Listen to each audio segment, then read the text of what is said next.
After my wife's funeral, the landlord of a house she had been secretly renting called me. He said, "I found something you really need to see. Come over now. And whatever you do, don't tell your daughter and her husband." I went straight there.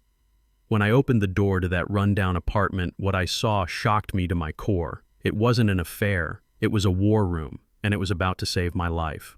My name is Sampson. I am 68 years old, a retired factory foreman who spent 40 years breathing in steel dust so my family could breathe easy. I have calluses on my hands that are older than my marriage and a back that aches every time it rains.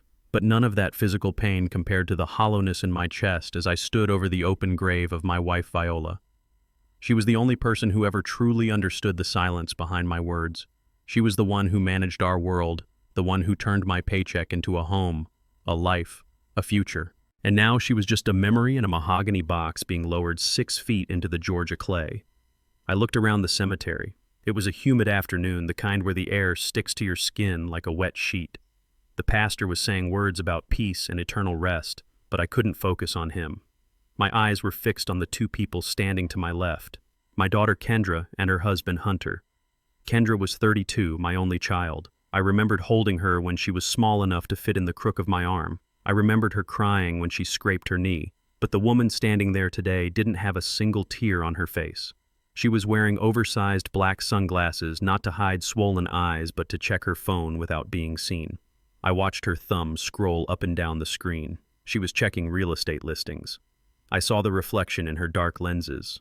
My wife wasn't even in the ground yet, and my daughter was already looking at property values. Next to her stood Hunter. He was a tall man, white, with the kind of polished smile that works well in a boardroom but looks predatory at a funeral. He was wearing a suit that cost more than my first car. He kept wiping his forehead with a silk handkerchief, looking at his watch every 30 seconds. He leaned over to Kendra and whispered loud enough for me to hear. "This is dragging on," he hissed. "And did your mother really need the premium casket?" "It's just going into the dirt, babe. That's $5,000 we could have used for liquidity." Kendra didn't scold him. She didn't tell him to show respect. She just nodded and whispered back, "I know. We will make it back when we liquidate the assets. Just be patient." Liquidity. Assets. Those were the words they used to describe the life Viola and I had built. I tightened my grip on my cane. I wanted to scream. I wanted to tell them to get out, to leave us alone. But I didn't. I had been taught that a man maintains his dignity in public. I stayed silent. That was my mistake. They mistook my silence for weakness. They thought my grief had made me soft.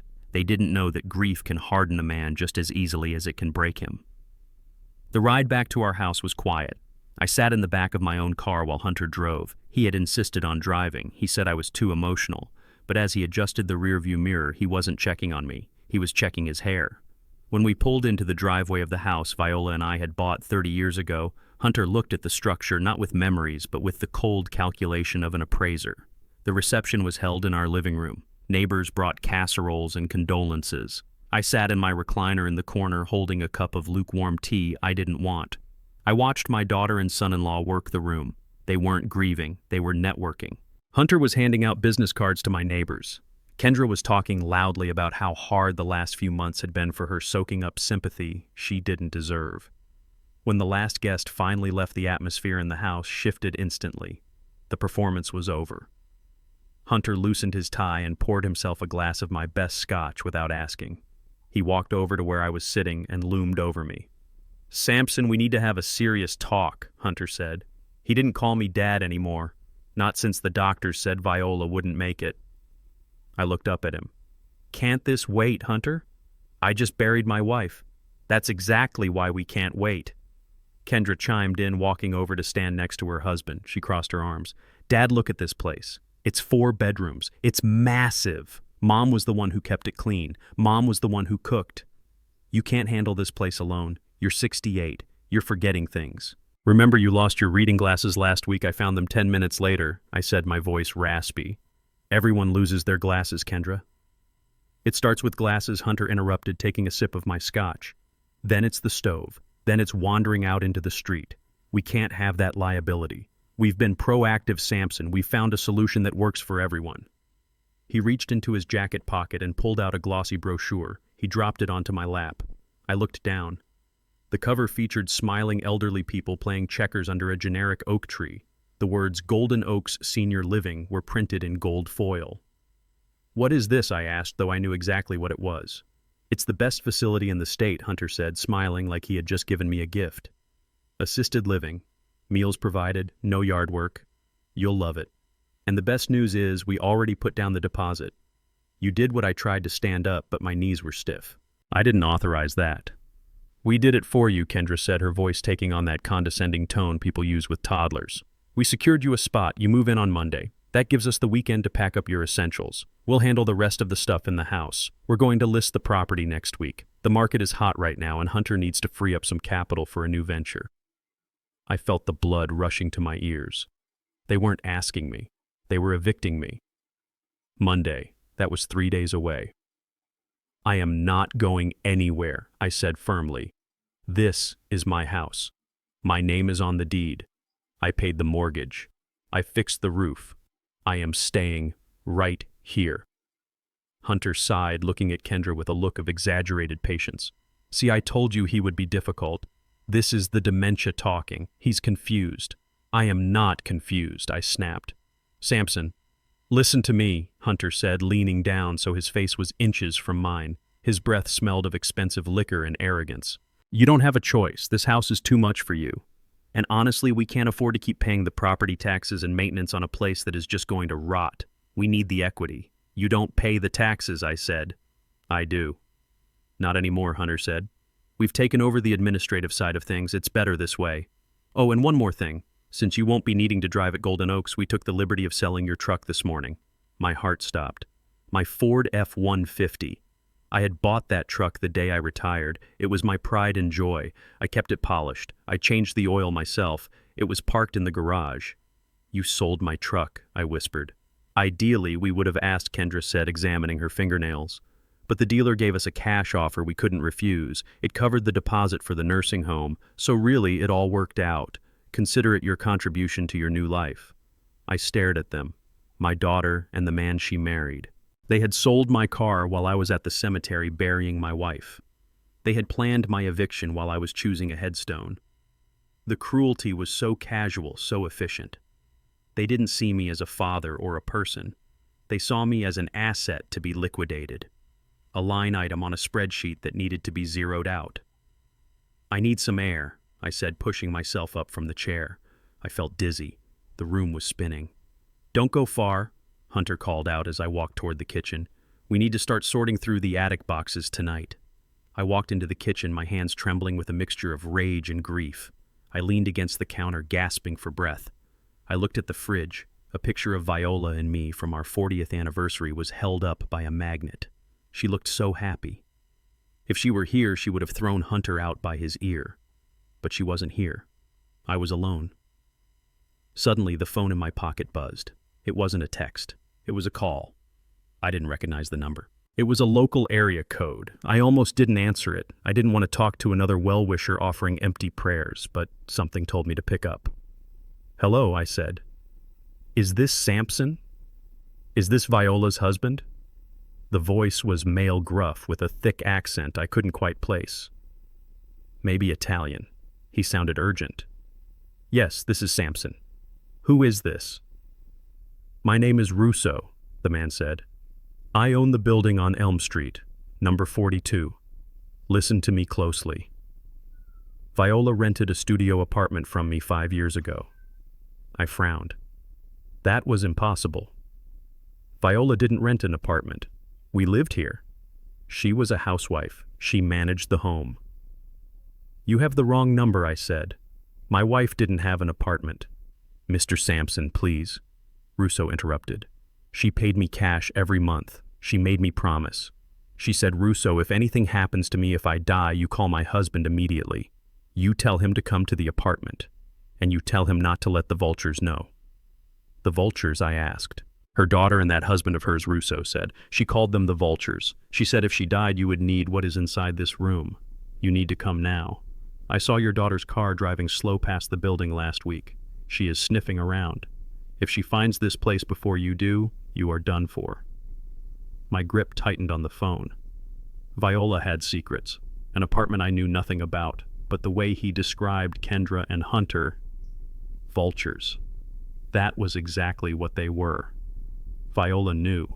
She had seen this coming. "Okay," I said. "I'm coming." I hung up the phone. My mind was racing. I needed to leave the house, but my truck was gone. Hunter had sold it. I looked at the key rack by the back door. There was a spare key to Viola's old sedan. It was a beat-up Honda that she used for groceries. Hunter and Kendra hadn't sold it yet because they probably thought it was worthless. I grabbed the key. I could hear Hunter's heavy footsteps coming down the hallway toward the kitchen. Samson, Hunter yelled. "Who were you talking to?" I shoved the key into my pocket and turned on the faucet, splashing water on my face to hide the sweat. "Just the pharmacy," I lied. My voice was steady, steadier than I felt. They said Viola's prescription was ready for pickup. Automatic refill. They didn't know she had passed. I need to go down there and clear it up. Hunter stood in the doorway, narrowing his eyes.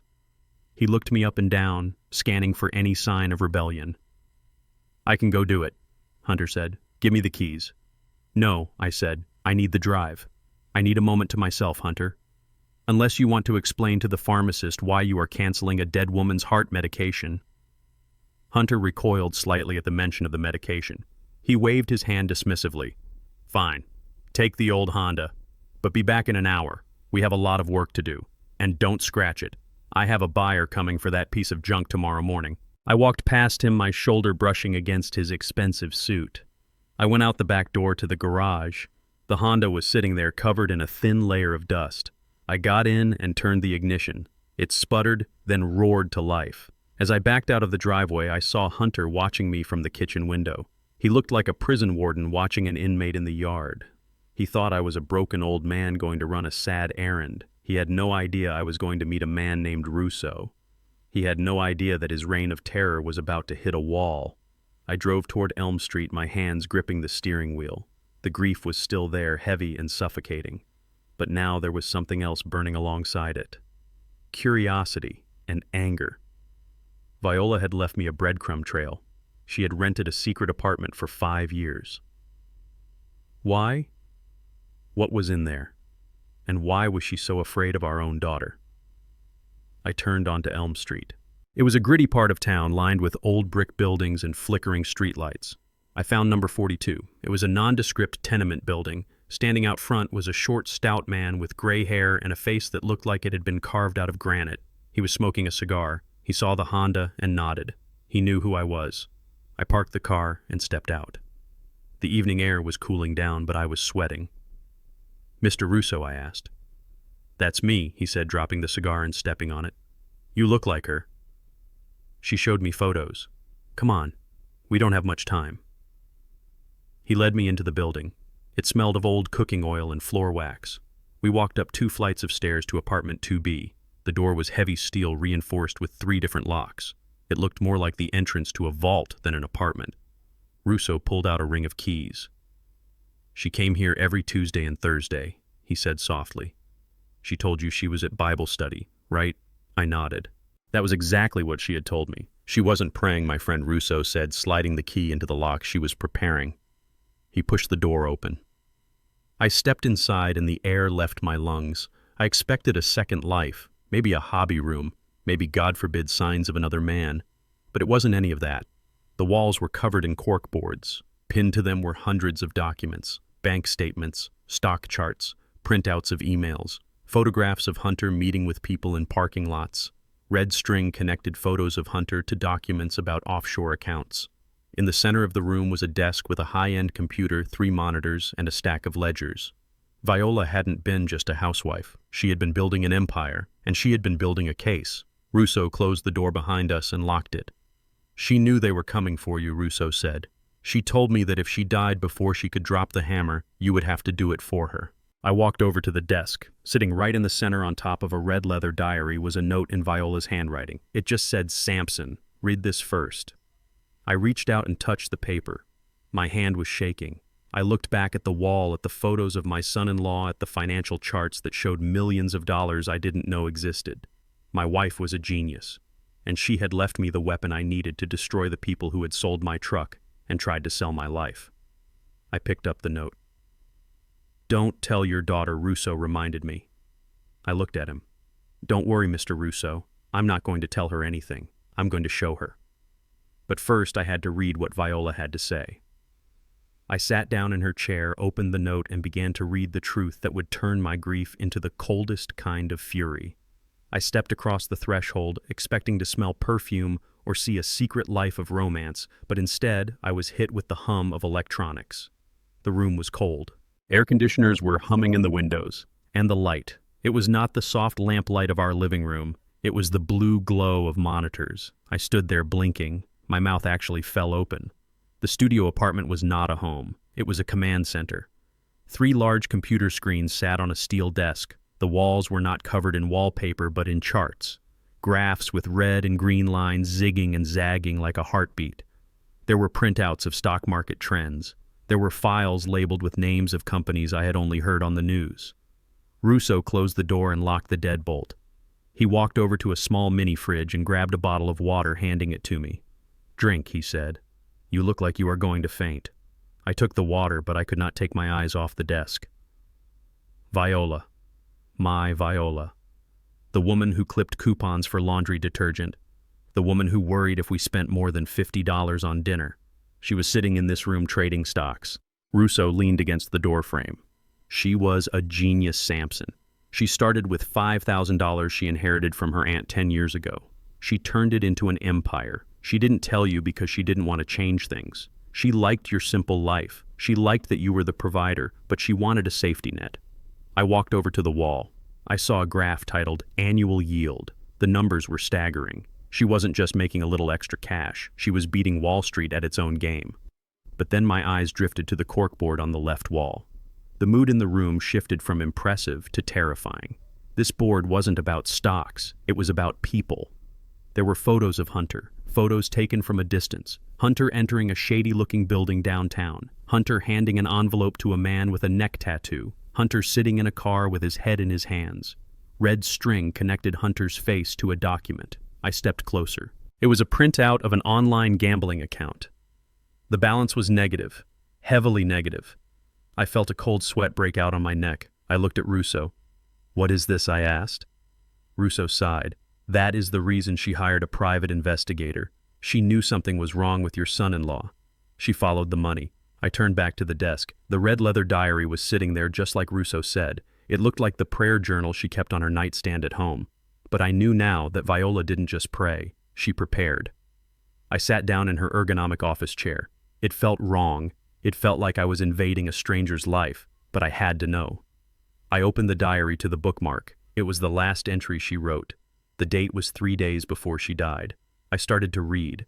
Her handwriting was shaky, but the words were clear. They sliced through me like a razor. "Samson, if you are reading this, it means they won. I hope I am wrong. I hope I die of old age in my sleep next to you. But my heart has been fluttering lately, and it is not just the condition. It is the fear." I read on. My breath caught in my throat. Hunter is not a real estate developer. He is a gambler. He has lost everything, Samson. He owes $2 million to a syndicate operating out of a basement in Jersey. They gave him a deadline. He needs the money by the end of the month or they will kill him. I gripped the edge of the desk. $2 million. That was why they needed the house. That was why they sold my truck. They were desperate. But the next paragraph broke me. It shattered the last piece of my heart that was still holding on to the idea of family. "Kendra knows," Viola wrote. "I confronted her last week. I showed her the photos. I thought she would leave him. I thought she would come home to us. But she didn't. She screamed at me. She told me I was selfish for sitting on a gold mine while her husband was in danger. She chose him, Samson. She chose the parasite over her own blood. She is helping him. She gave him the access codes to our joint checking account, but I changed them just in time." I felt a tear slide down my cheek. My daughter, my little girl. She wasn't just a bystander. She was an accomplice. She was willing to throw her parents onto the street to save a man who had gambled away their future. I forced myself to read the last few lines. The ink was smeared here as if Viola had been crying while she wrote it. "They are getting desperate. Hunter asked me yesterday about my heart medication. He asked Dr. Aris about the side effects of digoxin withdrawal. He asked what would happen if someone skipped doses or took a placebo. Sampson listened to me. If I die of heart failure, do not let them cremate me. Check the bottle in the medicine cabinet. They want the insurance money. They want the house. They want everything. I love you. Don't let them break you. I closed the book. The room was silent except for the hum of the computers. I didn't scream. I didn't throw the book across the room. I sat there, and I felt the grief inside me turn into something else. It turned into a cold, hard stone. My wife hadn't died of natural causes. They killed her. They swapped her pills. They stopped her heart so they could pay a gambling debt. And now they were coming for me. They were going to put me in a home and sell everything I worked for because I was the last obstacle. I looked up at Russo. He was watching me with sad eyes. You read the part about the medicine, Russo asked. I nodded. I have a friend in the police force, Russo said. But we need proof. Real proof. Not just a diary. I stood up. I didn't feel like an old man anymore. I didn't feel the ache in my back. I felt a surge of adrenaline that I hadn't felt since my days on the factory floor, when the machinery would jam and I had to fix it before someone got hurt. Where is the rest? I asked. Russo pointed to the kitchen cabinets, top shelf, behind the box of Lucky Charms. She said you liked that cereal. I walked into the kitchenette. I opened the cabinet. There was a family-sized box of Lucky Charms. I pulled it down. It was heavy. I opened the top and reached inside. My hand brushed against a plastic bag. I pulled it out. It was a vacuum-sealed brick of cash. Stacks of $100 bills. 50,000, Russo said. She liquidated some assets last week. She wanted you to have cash on hand. Liquid courage, she called it. I looked at the money. $50,000. It was more money than I had ever held in my hands at one time. But there was something else in the bag. A small silver key and a business card. The card was for a law firm. Steinberg and Associates. I knew the name. They were the sharks downtown. The lawyers you hired when you wanted to destroy someone, not just sue them. And the key, I held it up. Safe deposit box, Russo said. She didn't tell me what is in there. She just said that if the house burns down, the truth is in the box. I put the money in my jacket pockets. It bulged heavy and reassuring. I put the key in my wallet, tucking it behind my driver's license. I put the business card in my shirt pocket right over my heart. I looked at Russo. Thank you, I said. You didn't have to do this. You could have kept the money. Russo shook his head. Viola was a good woman. She helped me with my taxes. She saved my business twice. I am not letting those vultures pick her bones. I walked back to the desk and picked up the red diary. I wasn't going to leave it here. It was my Bible now. It was my instruction manual for the war I was about to start. I looked at the corkboard one last time. I memorized the face of the man Hunter owed money to. I memorized the dates. I memorized the betrayal. I am going back, I said. Russo looked worried. Are you sure you can stay here? It is safe. No, I said. If I don't go back, they will get suspicious. They will start looking. I need them to think I am just a confused, grieving old man. I need them to think they have won. I walked to the door. My hand was steady on the knob. Mr. Sampson Russo called out, "Be careful. They killed once." I know I said, my voice dropping an octave. That is why I am not going back there to live. I am going back there to hunt. I walked down the stairs and out into the night air. The streetlights buzzed overhead. I got into Viola's old Honda. The engine started with a whine. I looked at my reflection in the rearview mirror. The eyes staring back at me weren't the eyes of a victim. They were the eyes of a foreman who just found a safety violation that was going to cost someone their job. I drove back toward the suburbs. Back to the house that was no longer a home. Back to the daughter who had sold her soul and the son-in-law who had sold her parents. I pulled into the driveway. The lights were on in the living room. I could see their silhouettes moving around. They were probably looking for the deed. They were probably celebrating. I turned off the engine. I patted the pocket with the cash. I touched the pocket with the diary. I took a deep breath. "Showtime," I whispered. I opened the car door and stepped out onto the driveway. I made sure to stoop my shoulders. I made sure to shuffle my feet as I walked to the front door. I put on the mask of the feeble old man they wanted to see. I opened the front door. Hunter and Kendra were in the hallway. They looked up annoyed. "You have been gone 2 hours," Hunter snapped. "Where the hell were you?" I looked at him. I looked at the man who murdered my wife. And I smiled a weak, confused smile. "I got lost," I said, my voice trembling just enough. "I forgot where the pharmacy was. I just drove around for a while." Kendra rolled her eyes. "See," she said to Hunter, "he is losing it. Monday can't come fast enough." Hunter grabbed my arm, his grip hard and disrespectful. "Go to your room, Samson. We have things to do. And don't wander off again."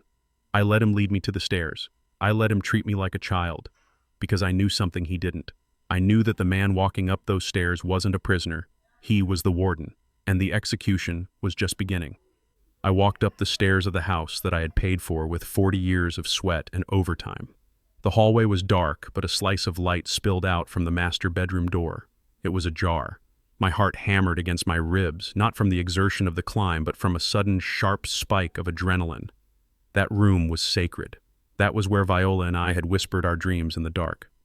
That was where she took her last breath. And now I could hear the sound of drawers being ripped open and the heavy thud of objects hitting the floor. I pushed the door open. The sight that greeted me made my hands curl into fists so tight my knuckles ached. My bedroom had been turned upside down. The mattress was shoved askew. The dresser drawers were pulled out and dumped onto the carpet. Viola's clothes, her Sunday dresses, and her silk scarves were scattered like trash. Standing in the middle of the chaos were Kendra and Hunter. My daughter was holding Viola's jewelry box, the one I gave her for our 20th anniversary. She was shaking it upside down, hoping for a hidden compartment. Hunter was on his knees by the closet, rifling through a shoebox full of old receipts. They froze when they saw me. For a second, just a second, I saw the guilt flash across Kendra's face. But it was quickly replaced by that new hardness, that cold mask she had worn since the funeral. "What are you doing?" I asked. My voice was low. It took every ounce of my willpower not to shout. Kendra dropped the jewelry box onto the bed. "We were looking for photos, Dad. For the memorial album. We wanted to find that picture of Mom from the trip to Savannah. You know how disorganized she was. We had to check everywhere. Lies. They were lies so thin I could see right through them. Viola was the most organized woman I had ever known. Her photos were in albums on the bookshelf downstairs labeled by year and event. Kendra knew that. They weren't looking for memories. They were looking for money. They were hunting for the bank book, the deed, or cash they thought an old man might hide under his mattress." Hunter stood up and brushed dust off his knees. He didn't even pretend to look for a photo. He looked at me with open annoyance. "You really should organize your paperwork, Samson. It is a fire hazard in here. We are just trying to help you sort through things before the move. You can't take all this junk to Golden Oaks. The rooms there are small, efficient, junk." He called my life junk. He called my wife's belongings junk. I walked into the room and picked up a silk scarf from the floor. It still smelled like her lavender perfume. I folded it carefully, my movements slow and deliberate. I needed them to think I was slow. I needed them to think I was defeated. "I appreciate the help," I said, forcing a tremor into my voice. "But please, not tonight. I am tired. The grief. It makes my head swim." Kendra exchanged a look with Hunter. A look that said, "See, he is weak." "Fine," Kendra said. "We will finish sorting this tomorrow. Go wash up, Dad. You look terrible. You have been gone for hours." I nodded and shuffled toward the master bathroom. I needed to get away from them. I needed to breathe. But more importantly, I needed to check the one thing Viola had warned me about in her diary. I closed the bathroom door and locked it. I turned on the faucet to cover the sound of my movements. I looked at myself in the mirror. The man staring back looked old and tired, but his eyes were sharp. They were the eyes of a man who was done being a victim. I opened the medicine cabinet. It was exactly as Viola had left it, her face cream, her toothpaste, and there on the bottom shelf was the orange prescription bottle. Digoxin, 250 micrograms. I picked it up. My hand shook, and this time it wasn't an act. This was the weapon. This was how they took her from me. I opened the bottle and poured a few pills into my palm. They were white, round, small. To the untrained eye, they looked exactly like the heart medication she had taken for 10 years. But I had been a foreman. I noticed details. I noticed when a bolt was a millimeter off, I noticed when the steel wasn't tempered right. These pills were too chalky. The edges were rough, not smooth, like the pharmaceutical grade. And the color was just a shade too pale. I remembered what Viola wrote. Hunter asked the doctor about side effects. Hunter asked about withdrawal. I took a piece of tissue paper and wrapped one of the pills in it. I shoved it deep into my pocket next to the wad of cash from the cereal box. I would get it tested. I would find out exactly what they had been feeding my wife. I put the rest of the pills back and closed the bottle. I couldn't let them know I suspected anything. Not yet. I splashed cold water on my face and unlocked the door. When I stepped out of the bathroom, I wasn't alone. Hunter was waiting for me. He was leaning against the door frame, blocking my path. He was a big man, younger and stronger than me, and he used his size like a weapon. "We need to talk about the house," Samson, Hunter said.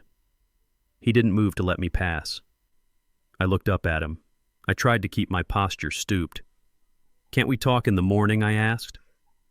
"No," Hunter said. He reached into his jacket pocket and pulled out a folded document. It was thick. Legal paper. He unfolded it and held it out to me. It was a power of attorney form. It gave him full control. Control over my bank accounts, control over my property, control over my medical decisions. "You need to sign this," Hunter said.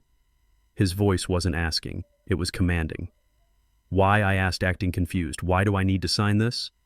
"Because you are not capable anymore," Hunter said, stepping closer. "You disappeared for 2 hours today and didn't know where you were. You are forgetting things. You are vulnerable, Samson. There are people out there who prey on confused old men. They will steal your identity. They will take your house." The irony was so thick I could taste it. The predator was standing right in front of me, warning me about predators. "Kendra is worried sick." Hunter continued, lowering his voice to a fake whisper. "She thinks you are losing your mind. She wants to petition the court for guardianship. That is a messy process, Samson. Judges, lawyers, doctors examining you. It is humiliating. But if you sign this, we can skip all that. I can handle the bills. I can sell the house for you. I can make sure you have the best room at Golden Oaks. I am doing this for you." He held out a pen. A fancy gold pen that probably cost more than my weekly grocery budget. "Sign it, Samson. Be a good father. Don't make this hard on Kendra." I looked at the pen. Then I looked at the document. If I signed that I was dead, I would be penniless and locked away within the week. But if I refused outright, if I fought him, he might get violent. He was desperate. Viola said he owed $2 million. A man with that kind of debt doesn't take no for an answer. I needed to stall. I needed to play the part of the scared, overwhelmed old man perfectly. I reached for the pen, my hand trembling violently. I let the pen hover over the paper. Then I dropped it. It clattered onto the floor. "I can't," I whispered. "I am shaking too much. My eyes, the words are blurry." Hunter sighed, a sound of pure disgust. He bent down and picked up the pen. "Just make an X," he said. "I can witness it." I stepped back, leaning against the dresser for support. "I need to sleep, Hunter. Please." My head is pounding. I feel sick. I promise I will look at it in the morning. Just give me a little time. Just 2 days. I want to say goodbye to the house. I want to pack Viola's things myself. 2 days. Then I will sign whatever you want. Hunter stared at me. He was analyzing me, looking for a lie. But all he saw was a grieving widower who could barely stand up. He saw what he wanted to see. A victim. He smirked. It was a cruel, twisted smile. 2 days, Hunter said. Not a minute more. On Friday morning, we signed the papers. And Samson, don't try anything stupid. You can't handle this on your own. You are practically invalid. I nodded, keeping my eyes on the floor. Thank you, Hunter. Thank you. He tucked the paper back into his pocket. Get some sleep, old man. You look like you have 1 foot in the grave already. He walked out of the room, leaving the door open. I heard him go downstairs. I heard him laughing with Kendra in the kitchen. He's cracking, I heard Hunter say. The old fool is almost broken. He was shaking like a leaf. Friday, babe. By Friday, we will have the keys to the kingdom. I stood there in the dark bedroom listening to them celebrate my downfall. I wasn't shaking anymore. My hands were steady. They gave me 2 days. That was a mistake. I waited until the house was silent. I waited until the clock downstairs chimed 2 in the morning. I knew their routine. They were heavy sleepers confident in their victory. I moved silently to the closet. I reached into the pocket of my jacket and pulled out the small box I had bought from a spy shop near Russo's apartment. I had paid cash, no receipts. Inside were 3 tiny cameras, wireless, motion activated, size of a button. I wasn't a tech genius like Viola turned out to be, but I knew how to wire things. I had spent 40 years fixing machines. I crept out into the hallway, the floorboards creaked and I froze, holding my breath. Silence. I kept moving. I went downstairs to the living room. I pulled a chair over to the large crystal chandelier that hung in the center of the room.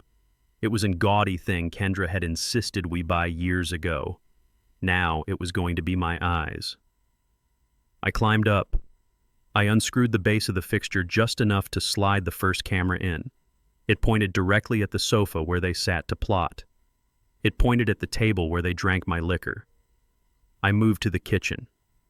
I placed the second camera on top of the kitchen cabinets hidden in the artificial ivy Viola had placed there. It had a perfect view of the table and the back door. The third camera was the most dangerous. I crept back upstairs. I went to the guest room where they were sleeping. The door was cracked open. I could hear Hunter's heavy snoring. I didn't dare go inside. Instead, I placed the camera in the vent in the hallway ceiling, angled so it looked directly at their door. I would know every time they came and went. I would know who they met. I went back to my room and connected the receiver to my old laptop. I put on headphones. The images flickered to life. The living room, the kitchen, the hallway.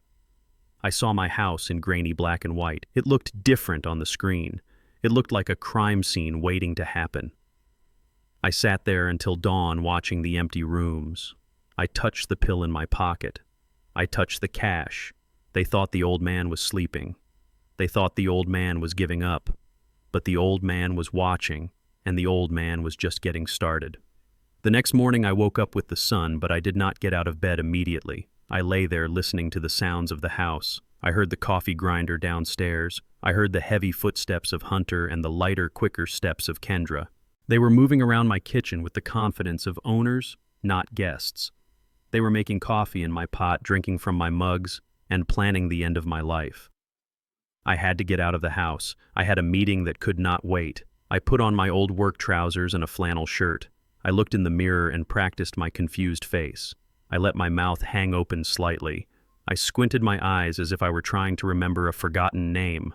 When I walked into the kitchen, Kendra was sitting at the table scrolling through her phone. Hunter was leaning against the counter eating a bagel. "Going somewhere?" Samson Hunter asked. He didn't offer me coffee. I shuffled my feet. "I need to go to the hardware store," I mumbled. Viola asked me to fix the loose board on the porch. She said someone might trip. Kendra stopped scrolling. She looked at me with a mixture of pity and annoyance. "Dad, Mom is dead. She didn't ask you anything." I blinked rapidly, forcing moisture into my eyes. "Oh, right. I forgot. But the board, it is still loose. I should fix it. It is dangerous." Hunter laughed, a short barking sound. "Let him go, Kendra. It keeps him busy. Just don't buy anything expensive, Samson. We are auditing your spending." I nodded and took the keys to the Honda from the counter. I walked out the back door, my heart pounding a rhythm of pure hatred against my ribs. They thought I was a senile old man living in the past. They didn't know I was building a future where they were behind bars. I drove 3 towns over to a diner called the Rusty Spoon. It was the address on the business card Viola had left in the bag of cash. I sat in a booth in the back facing the door. 10 minutes later, a man slid into the seat opposite me. He did not look like a private investigator from the movies. He looked like a retired accountant. He wore a beige cardigan and thick glasses. He ordered a black coffee and looked at me with eyes that were sharp and intelligent. "You must be Samson," the man said. "I am Silas. Viola told me you might call. I am sorry we are meeting under these circumstances." I didn't waste time on pleasantries. I reached into my pocket and pulled out the tissue paper containing the pill I had stolen from the bathroom. I slid it across the table. "Test this," I said. "Tell me what it is. And tell me it is not digoxin." Silas took the tissue carefully and placed it in a plastic evidence bag. He didn't ask questions. He just nodded. "I will have it to the lab within the hour. Rush order." But I have something for you too. He placed a thick manila envelope on the table. Viola had me running a background check on your son-in-law for 6 months, Silas said. She wanted to know where the money was going. She wanted to know why he was always asking for loans. I opened the envelope. The first page was the employment history report, or rather a lack of one. Hunter claims to be a real estate developer, I said. Hunter has not held a job in 3 years, Silas corrected. He was fired from a property management firm for embezzling tenant deposits. Since then, he has been surviving on pyramid schemes and high-stakes online poker. He sells vitamins, he sells cryptocurrency courses, he sells lies Samson. I flipped the page. There were bank statements, not mine but his. They were a sea of red ink, overdraft fees, cash advances, and transfers to offshore gambling sites. He is drowning, Silas said. He owes money to people who break legs for a living. That is why he needs your house. That is why he needs your life insurance. He is not trying to build a nest egg. He is trying to stop the bleeding.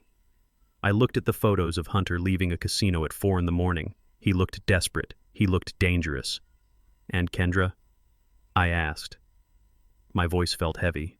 Does she know? Silas looked down at his coffee. That is the hard part, Samson. She is not a victim here. She is a co-conspirator. We found text messages, emails. She knows about the debts. She knows about the scams. She has been helping him hide assets from the IRS. She is in as deep as he is. I felt a wave of nausea. My little girl, the girl I taught to ride a bike, the girl I walked down the aisle. She wasn't just married to a bad man. She had become a bad woman. Keep digging, I said, pushing the envelope into my jacket. I want everything. Every text. Every transaction. I want to bury them so deep they never see the sun again. Silas nodded. I will call you with the lab results. Be careful, Samson. A desperate man is a dangerous man. I drove home with the envelope burning a hole in my pocket. When I pulled into the driveway, I saw Hunter's car was gone. They must have gone out to spend money they didn't have yet. I went inside and locked the door. I went straight to my bedroom and set up the laptop. I put on the headphones and opened the software that connected to the hidden cameras. I needed to see what they did when I wasn't there. I needed to see the faces of the monsters who were living in my house. I clicked on the file from earlier that morning. The timestamp was 10 a.m., right after I had left for the hardware store. The screen showed my living room in high definition, black and white. Hunter and Kendra were there. They were celebrating.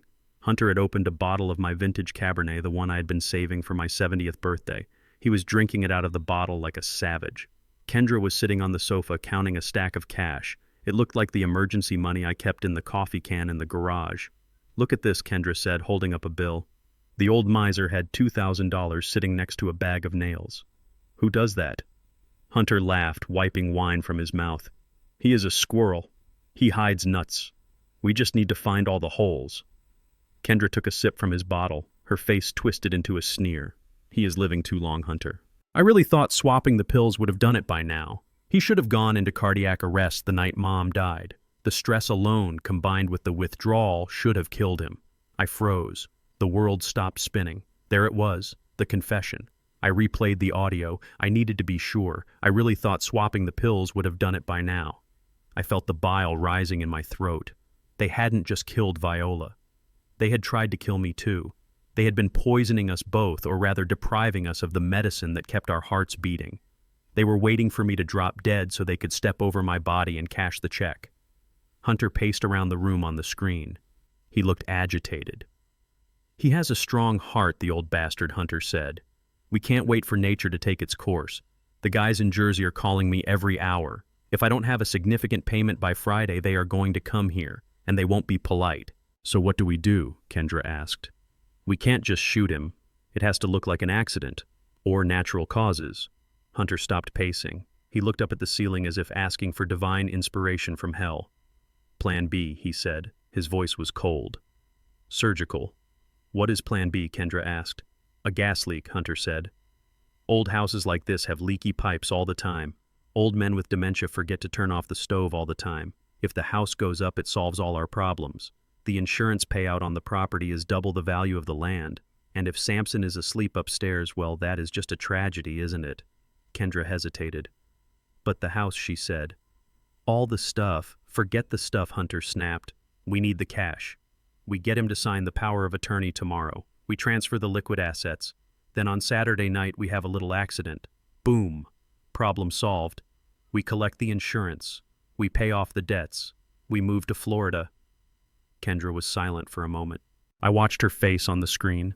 I prayed to a God I hadn't spoken to in years that she would say no, that she would remember I was her father, that she would remember I loved her. Instead, she took another drink of wine and shrugged. Okay, she said, but make sure the photos are out of the house first. I don't want to lose the baby pictures. I ripped the headphones off my head. I ran to the bathroom and fell to my knees in front of the toilet. I retched until my stomach was empty, and then I retched some more. My body was trying to expel the horror of what I had just heard. My daughter. My own flesh and blood. She didn't care if I burned to death. She just wanted to save her baby pictures. The banality of her evil was worse than the violence. She was willing to incinerate her father as long as she could keep a souvenir of the childhood he gave her. I sat on the cold tile floor, wiping my mouth with the back of my hand.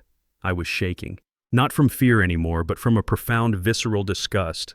I felt dirty just being related to them. I looked at my watch. It was 2 p.m. They were talking about Saturday. That was 3 days away. But Hunter was desperate.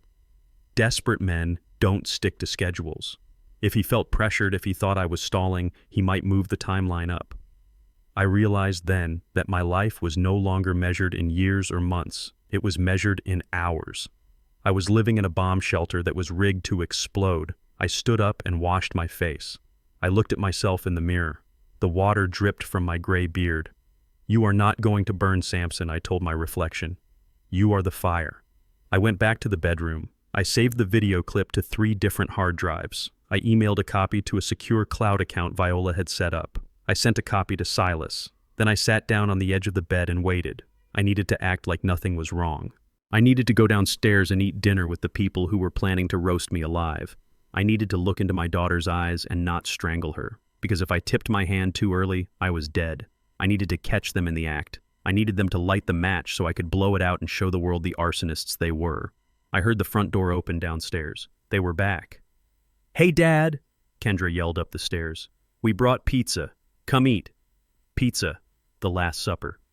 I took a deep breath. I smoothed my flannel shirt. I put the mask back on. The mask of the confused, grieving old man. "I am coming, sweetheart," I called back. My voice sounded frail. Perfect. I walked out of the room and headed for the stairs. Every step was a promise. You want an accident, Hunter. I will give you an accident. But it won't be the one you planned.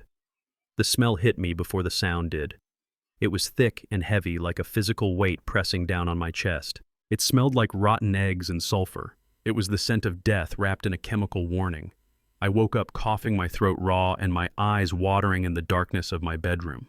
The digital clock on the nightstand read 3 in the morning. I sat up in bed, my heart hammering a frantic rhythm against my ribs. My first instinct was to turn on the lamp, but my hand froze midair. A spark. That was all it would take. If the concentration of gas was high enough, the small electrical arc from the switch would turn this house into a crater and me into ash. I swung my legs out of bed. The floorboards were cold under my feet. I grabbed the towel I kept on the dresser and soaked it with the water from the glass on my nightstand. I pressed the wet cloth over my nose and mouth. I had to breathe shallowly. I had to think. This was it. This was Plan B. I moved to the bedroom window. I wanted to smash it open to gulp down the fresh night air, but I stopped myself. The noise would wake them. If they knew I was awake, if they knew I had survived the night, they might come in here and finish the job with a pillow or a blade. I had to be smarter. I unlocked the window latch silently and slid the pane up just 2 inches. A draft of cool air hissed in. I put my face to the crack and inhaled deep, clean breaths. Once my head cleared, I crept to the bedroom door. I didn't open it. I pressed my ear against the wood. The house was silent. No footsteps, no whispers. Just the quiet hum of the refrigerator downstairs and the terrifying hiss of escaping gas. I got down on my knees. I took the dry end of the towel and shoved it into the crack under the door. It wasn't a perfect seal, but it would buy me time. It would keep the worst of the fumes out of my room until morning. I sat in the chair by the window, wrapped in my robe, watching the moonlight cut through the trees in the backyard. I knew exactly what was happening downstairs. The pilot light was out. The knobs were turned. My kitchen, the place where Viola had baked peach cobblers and fried chicken for 30 years, had been turned into a gas chamber. They were sleeping down the hall, probably with their window wide open or a fan running to keep the fumes away from them. They were resting peacefully while waiting for their father to suffocate in his sleep. I thought about going down there. I thought about turning it off. But if I did that, the smell would dissipate by morning. They would wake up, realize the plan failed, and claim the pilot light just flickered out.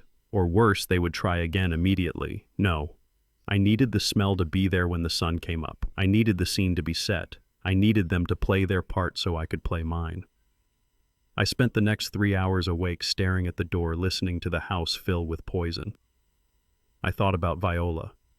I wondered if she felt this kind of fear when her heart started to fail, when she realized the medicine wasn't working. I promised her ghost in the dark that I would not die tonight. I would survive this night because I had a job to do. When the sky began to turn gray with the first light of dawn, I heard the first sounds of movement. A door creaking open down the hall. Heavy footsteps. Hunter. I stood up and moved away from the window. I messed up my hair. I let my shoulders slump. I sat on the edge of the bed and waited for the performance to begin. It started with a scream. Oh my God. Samson. It was Hunter.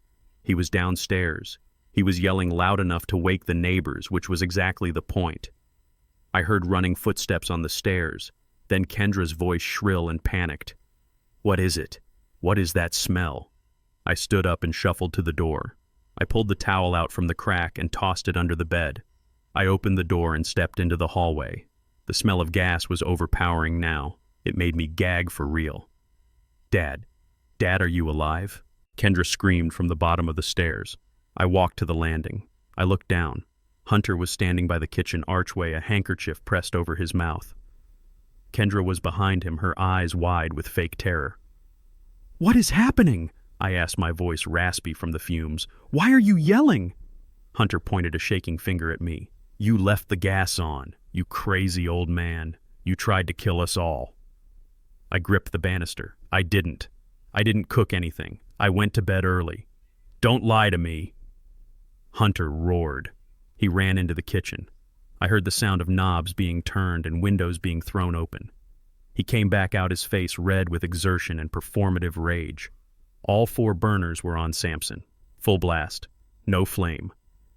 The house is a bomb. 1 spark, and we would be scattered across the county.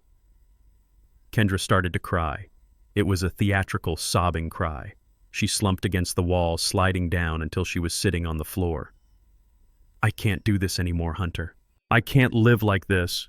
We could have died. He tried to kill us in our sleep. I walked down the stairs slowly, 1 step at a time. I looked confused. I looked scared. Inside I was recording every word, every lie. I don't remember. I stammered. I made tea. Maybe I made tea, but I thought I turned it off. You didn't make tea, Hunter snapped. The kettle is cold. You just turned the gas on. This is it. This is the end of the line. You are a danger to yourself and you are a danger to this family. He pulled out his phone. He didn't call the fire department to check the air quality. He didn't call the police. He looked at Kendra. Call them, Hunter said. Call social services. Call the emergency line. We need a record of this right now. Kendra nodded, wiping her dry eyes. She pulled out her phone. I watched her dial. She didn't look up a number. She had it saved. They had this ready. Hello, Kendra said into the phone, her voice trembling perfectly. This is Kendra Vance. I need to report an emergency situation with an elderly parent. Yes. My father. He has dementia. He just tried to gas the house. We barely woke up in time. Yes. We are safe now, but he is confused. He is violent. We need help. We need him placed in emergency care. Today. I stood there in my pajamas, watching my daughter report me as a homicidal invalid. She nodded at whatever the person on the other line was saying. Yes, she said. He is standing right here. He doesn't even know what he did. Please. We are terrified. She hung up the phone and looked at me. Her expression wasn't one of fear. It was one of triumph. They are sending a caseworker this afternoon, Kendra said. They are going to evaluate the home environment, and when they smell this gas, Dad, when they hear what you did, they are going to take you away. It is for your own good. Hunter walked past me, bumping my shoulder hard. Go pack a bag, Samson. You aren't sleeping here tonight. I am not letting you burn my inheritance down. He stopped. He realized what he said. He didn't care. My house, he corrected himself, sneering. I am not letting you burn my house down. I didn't argue. I didn't fight back. I hung my head and turned around, walking back up the stairs. I am sorry, I whispered, playing the part until the curtain fell. I didn't mean to. I am just so confused. Go to your room, Hunter barked, and stay there. I went into my bedroom and closed the door. I heard them high-five downstairs. I heard the pop of a soda can. They were celebrating. They thought the gas leak was their ace in the hole. They thought the smell was the smell of victory. I locked my door. I walked over to the desk where I kept my old laptop. I sat down and opened the screen. My hands were steady now. The fear from the night before was gone, replaced by a cold, sharp purpose. I opened the software for the hidden cameras. I scrolled back on the timeline. 1 a.m., nothing. 1:30 a.m., nothing. 2:14 a.m. There it was. The kitchen camera was high quality. It had night vision. The image was crisp in grayscale. I saw the kitchen door open. A figure walked in. It was Hunter. He wasn't wearing his pajamas. He was wearing dark clothes and latex gloves, the kind of gloves you use for cleaning the bathroom or for committing a crime. He walked straight to the stove. He didn't hesitate. He didn't make tea. He reached out and turned the first knob. I saw his wrist twist. He waited a second, listening to the hiss. Then he moved to the second knob, then the third, then the fourth. He stood back, admiring his work. He waved his hand in front of his face, fanning the fumes toward the hallway. Then he looked up. He looked right at the ceiling, right where the camera was hidden in the ivy. He didn't see it, but for a second he looked like he was looking right into my soul. He smiled. It was a smile that promised death. Then he turned and walked out of the kitchen, leaving the gas to fill the house where his wife's father was sleeping. I paused the video on that smile. I took a screenshot, then I exported the full clip. This wasn't just proof of a gas leak. This was proof of attempted murder. This was proof of a conspiracy. I opened my email. I typed in the address on the card Viola had left me. Steinberg and Associates. I attached the video file. I attached the screenshot. In the subject line, I wrote, "My son-in-law just tried to kill me. My wife warned me. Here is the proof." I hit send. I watched the progress bar. Sending. Sending. Sent. I sat back in my chair. The smell of gas was still faint in the room, but now it didn't smell like fear. It smelled like justice. Downstairs, I heard the doorbell ring. It was probably the social worker. Kendra would be putting on her best performance. Hunter would be playing the concerned protector. They were about to tell the story of the crazy old man who almost blew them up. They didn't know that the crazy old man had just handed the detonator to the sharkiest lawyer in the city. I stood up and went to the closet to pack my bag, not because I was going to a nursing home, but because I was going to war, and I wanted to be ready when the first shot was fired. I pulled the Honda into the parking garage of a glass skyscraper in downtown Atlanta. The building looked like a shard of ice piercing the sky. It was the kind of place where men like Hunter desperately wanted to work, and men like me usually only entered to fix the plumbing. But today, I wasn't there to fix a leak. I was there to break a dam. I took the elevator to the 42nd floor. The doors opened onto a lobby that smelled of expensive leather and old money. A receptionist looked at me over the rim of her glasses. I was wearing my flannel shirt and work boots. I didn't look like a client, I looked like a mistake. "I am here to see Mrs. Steinberg," I said. "My name is Sampson. Viola sent me." The receptionist's demeanor changed instantly. She picked up the phone and whispered a few words. A moment later, a heavy oak door opened and a woman walked out. She was small, barely 5 feet tall, with silver hair cut into a sharp bob and eyes that could cut glass. She wore a suit that said she didn't lose cases. "Mr. Sampson," she said, extending a hand. "I have been expecting you. Viola said you would come when the time was right." She led me into her office. It had a view of the entire city. I sat down in a leather chair that swallowed me whole. I didn't waste time. I pulled out the USB drive containing the video of Hunter sabotaging the stove. "You need to see this," I said. Steinberg plugged the drive into her computer. She watched the screen in silence. I watched her face. She didn't flinch. She didn't gasp. Her expression was one of cold calculation. When the video finished, she leaned back in her chair and steepled her fingers. "Attempted murder," she said. "Premeditated. Malicious. And stupid. He looked right at the camera. I nodded. I want them arrested. I want them out of my house today. Steinberg shook her head slowly. No, not yet. I gripped the armrests of the chair. Not yet. He turned my kitchen into a bomb. He tried to kill me in my sleep. Mr. Sampson, listen to me, Steinberg said, her voice sharp and authoritative. If we go to the police now with just this video, they will arrest him for attempted arson or reckless endangerment. He will claim he was trying to fix the stove and made a mistake. He will get a good lawyer. He will get bail. And he will be back on the street in 24 hours, angry and desperate. And your daughter, she isn't in the video. She will claim she knew nothing about it. She will walk free. I slumped back in the chair. So what do we do? Do I just let them kill me? Steinberg opened a drawer in her desk and pulled out a thick document bound in blue paper. We destroy them properly, she said.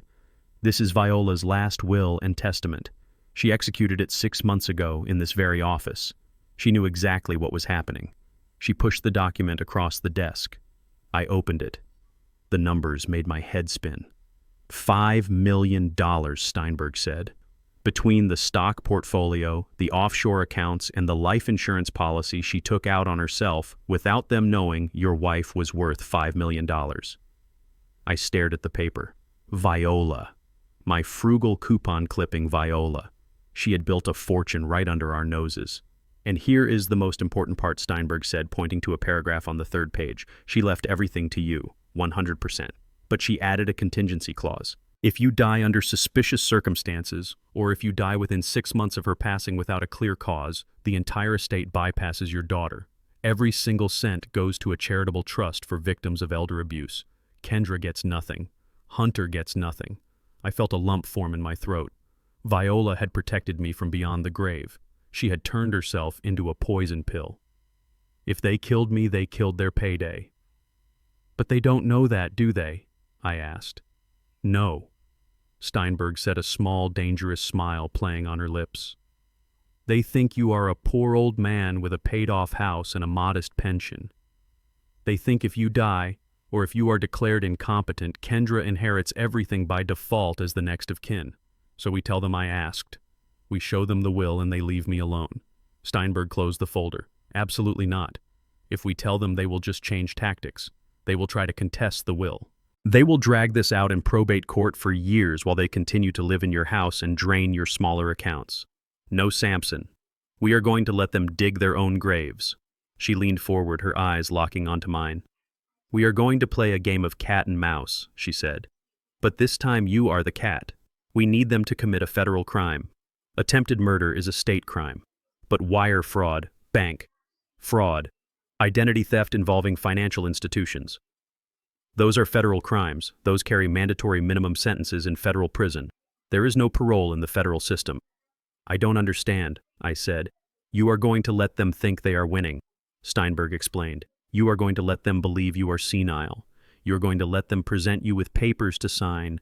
You are going to let them try to access the bank accounts. We need to catch them in the act of stealing, not just trying to kill you. We need a paper trail that leads straight to a federal indictment. But the gas, I said. I can't sleep there. You won't have to worry about the gas again, she said. Hunter thinks he failed because of luck. He won't try the same thing twice immediately. He is going to pivot to financial control. He wants that power of attorney. He wants to liquidate your assets before you die. Let him try. She handed me a card with a 24-hour number. Go back home, Sampson. Be the confused old man. Let them scream. Let them threaten. But do not sign anything real. And record everything. When they make their move on the bank, we will be waiting. I left the office feeling like I was walking on air. I wasn't just a victim anymore. I was bait, and I was about to catch 2 very large rats. I drove back to the suburbs. The sun was setting, casting long shadows across the lawns of my neighbors. It looked peaceful. Nobody knew that inside my house a war was being fought. I pulled into the driveway. Hunter's car was there. I took a deep breath, messed up my hair, and let my shoulders slump.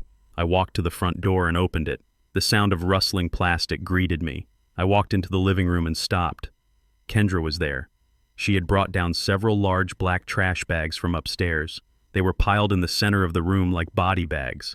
She was holding a dress. It was a blue floral dress with a white collar. Viola had worn that dress to church on Easter Sunday 2 years ago. She looked beautiful in it. It was her favorite. Kendra crumpled the dress into a ball and shoved it into a trash bag. "What are you doing?" I asked. My voice came out as a whisper, but inside I was screaming. Kendra looked up. She didn't look guilty. She looked annoyed. "Oh, you are back," she said. "I am clearing out Mom's closet. We need to get this stuff out of here. The smell is depressing." "You are throwing away her clothes?" I asked, taking a step forward. I wanted to snatch the bag from her hands. I wanted to shake her. "We are donating it, Dad," she lied. "Or trashing the stuff that is too old. Look at this. It is moth-eaten." She held up a cardigan I had bought Viola for Christmas. It was pristine. There were no moths. "Why?" I asked. "Why now?" "She has only been gone 3 days." "Because we need the room," Kendra snapped. She tied the knot on the trash bag and tossed it onto the pile. "Hunter and I have been talking. Since we are going to be managing the estate, we are going to move into the master bedroom. It is bigger. It has the ensuite bathroom." "You are moving into my room?" I asked. "The room I shared with your mother." "Well, you won't be needing it," Kendra said, wiping her hands on her jeans. "You are going to Golden Oaks on Monday, remember? And honestly, Dad, we need the space for the nursery." I froze. "Nursery?" Kendra smiled. It was a cold, calculated smile. She placed a hand on her stomach. "We are trying, Dad. Hunter and I want to start a family. We want to bring a baby into this house. A fresh start. Doesn't that sound nice? A grandchild?" I looked at her stomach. I looked at the trash bags filled with my wife's memories. She wasn't pregnant, I knew that. Viola had written in her diary that Kendra was on birth control because she hated the idea of ruining her figure. This was a lie. This was a manipulation. She was using the promise of a grandchild to justify erasing her mother. She was going to put a crib in the room where Viola died. She was going to raise a child on the money she stole from her parents. I felt a wave of nausea so strong I had to grab the back of the sofa. "A baby," I muttered, forcing my face into a mask of confusion. "A baby here." "But where will Viola sleep?" Kendra rolled her eyes. She sighed loud and long. "Mom is dead." "Dad, she is not sleeping anywhere. She is gone. You really are losing it, aren't you? This is exactly why you need to be in a home. You are confusing the past with the present." She picked up another bag. "Just go to the guest room, Dad. Stay out of the way. Hunter is coming back with a truck to haul this stuff to the dump. We need this room cleared by tonight." The dump, not charity. The dump. I watched her grab a handful of Viola's scarves. The silk slipped through her fingers. She shoved them into the black plastic. I wanted to kill her. The thought was clear and calm in my mind. I could walk over there and stop her. But then I heard Steinberg's voice in my head. "Let them dig their own graves." I swallowed the rage. It tasted like ash. I let my hands drop to my sides. "Okay," I whispered. "Okay. I will go. I am just so tired. I miss her." Kendra didn't even look up. "Yeah, well, we all miss her," she said flatly. "Now move." I turned and walked toward the stairs. I heard the rustle of plastic behind me. Each sound was a violation. Each bag was a piece of my heart being thrown away, but I kept walking. I went into the guest room, the room where I had installed the camera in the vent. I closed the door. I didn't turn on the light. I sat on the small bed and listened to my daughter erase my wife's existence. Let them do it, I told myself. Let them throw it all away. Because when this is over, they won't have a house to put a nursery in. They won't have a bed to sleep in. They will have a cell. And I will be the one holding the keys. I took out the pill I had saved. I looked at it in the moonlight. "I am doing this for you, Viola," I whispered, "and for the grandchild they will never have." I lay down on the bed, fully clothed, and waited for the sound of Hunter's truck. The cat was waiting, and the mice were getting fat. The table was set with my grandmother's fine china plates that Kendra had pulled out of storage only an hour before. The crystal glasses sparkled under the light of the chandelier that still held my secret camera hidden in its base. It was a scene of domestic perfection, but the air in the room was thick with deception. Hunter was wearing a suit that was too tight across the shoulders, and he kept checking his reflection in the dining room window. Kendra was wearing pearls and a stiff smile that looked like it had been painted on. They told me we were having a special guest. They said it was an old friend of the family who just wanted to stop by and say hello. But I knew the truth because I had heard them planning it. The man coming to dinner was not a friend. He was a man named Lenny, who Hunter knew from his days running scams in the city. Lenny had a medical license that had been suspended twice, but he still had a prescription pad and a stamp that said, "Doctor." He was coming here tonight for one reason only: to declare me mentally incompetent. The doorbell rang at exactly 7 o'clock. Hunter jumped up like an eager puppy. He rushed to the door and threw it open. "Dr. Pierce, so good of you to come." Hunter boomed, his voice too loud and too fake. A man walked in. He was short and sweating profusely. He carried a battered leather briefcase and smelled faintly of stale cigarette smoke and cheap cologne. He wore a white coat over his street clothes, which was a nice theatrical touch. "Sampson, this is Dr. Pierce," Hunter said, leading the man into the dining room. "He is a specialist in geriatric health. He just wants to chat with you while we eat." I stood up slowly, leaning heavily on my cane. I let my mouth hang open just a little bit. I let my eyes drift out of focus. I extended a trembling hand not to the doctor but to the empty space 3 feet to his left. "Hello," I mumbled to the air. "Are you the man about the roof? The gutters are leaking again." Hunter let out a short, nervous laugh. "No, Dad. This is the doctor. The roof is fine. Sit down." We sat at the table. Kendra brought out a tureen of tomato soup. It was steaming hot. She ladled it into bowls with hands that were steady and cold. She didn't look at me. She looked at the doctor, gauging his reaction to my performance. "So, Sampson," the doctor said, taking a noisy slurp of his soup, "Hunter tells me you have been having some trouble with your memory lately. Is that true?" I looked at him. I blinked slowly. I looked down at my spoon as if I had never seen one before. "I don't know," I said, my voice thin and reedy. "Who is Hunter?" The doctor raised his eyebrows. He pulled a notebook out of his pocket and scribbled something down. "Hunter is your son-in-law," the doctor said, pointing his spoon at Hunter. "And that is your daughter, Kendra." I squinted at Hunter. I leaned forward, studying his face. "No," I said, shaking my head. "That is the driver. He drives the car. But he sold the truck." "Why did you sell the truck, driver?" "I needed to go to the store." Hunter turned red. He slammed his hand down on the table, making the silverware jump. "I am not the driver, Sampson. Ever. I am Hunter. I live here." I recoiled, acting terrified. I shrank back in my chair, raising my hands to protect my face. "Don't hit me, driver," I whined. "I will be good. I promise." Kendra sighed loud and long. "See, doctor, this is what we deal with every day. He doesn't know who we are. He thinks we are staff. Yesterday he asked me where the nurse was." I turned my head slowly toward Kendra. "Nurse," I said, my voice filled with relief. "Oh, thank goodness you are here. I need my pills. The white ones. Not the blue ones. The blue ones make the walls melt." Kendra looked at the doctor with a tragic expression. "He hallucinates," she said. "He thinks the walls are melting. It is getting worse. We are afraid for his safety. And for ours." "Remember the gas incident?" The doctor nodded vigorously, scribbling faster in his notebook. "Yes, yes. Classic signs of advanced dementia, disorientation, paranoia, hallucinations. It is a textbook case." I decided it was time for the grand finale. I picked up my soup bowl. My hands were shaking so hard the red liquid sloshed over the sides. I lifted it toward my mouth, but I miscalculated on purpose. I tipped the bowl. Hot tomato soup poured down the front of my shirt. It splashed onto the table. It dripped onto my lap. "Oh no," I cried, dropping the bowl. It clattered against the plate and cracked. "Oh no. The blood. I am bleeding. Help me."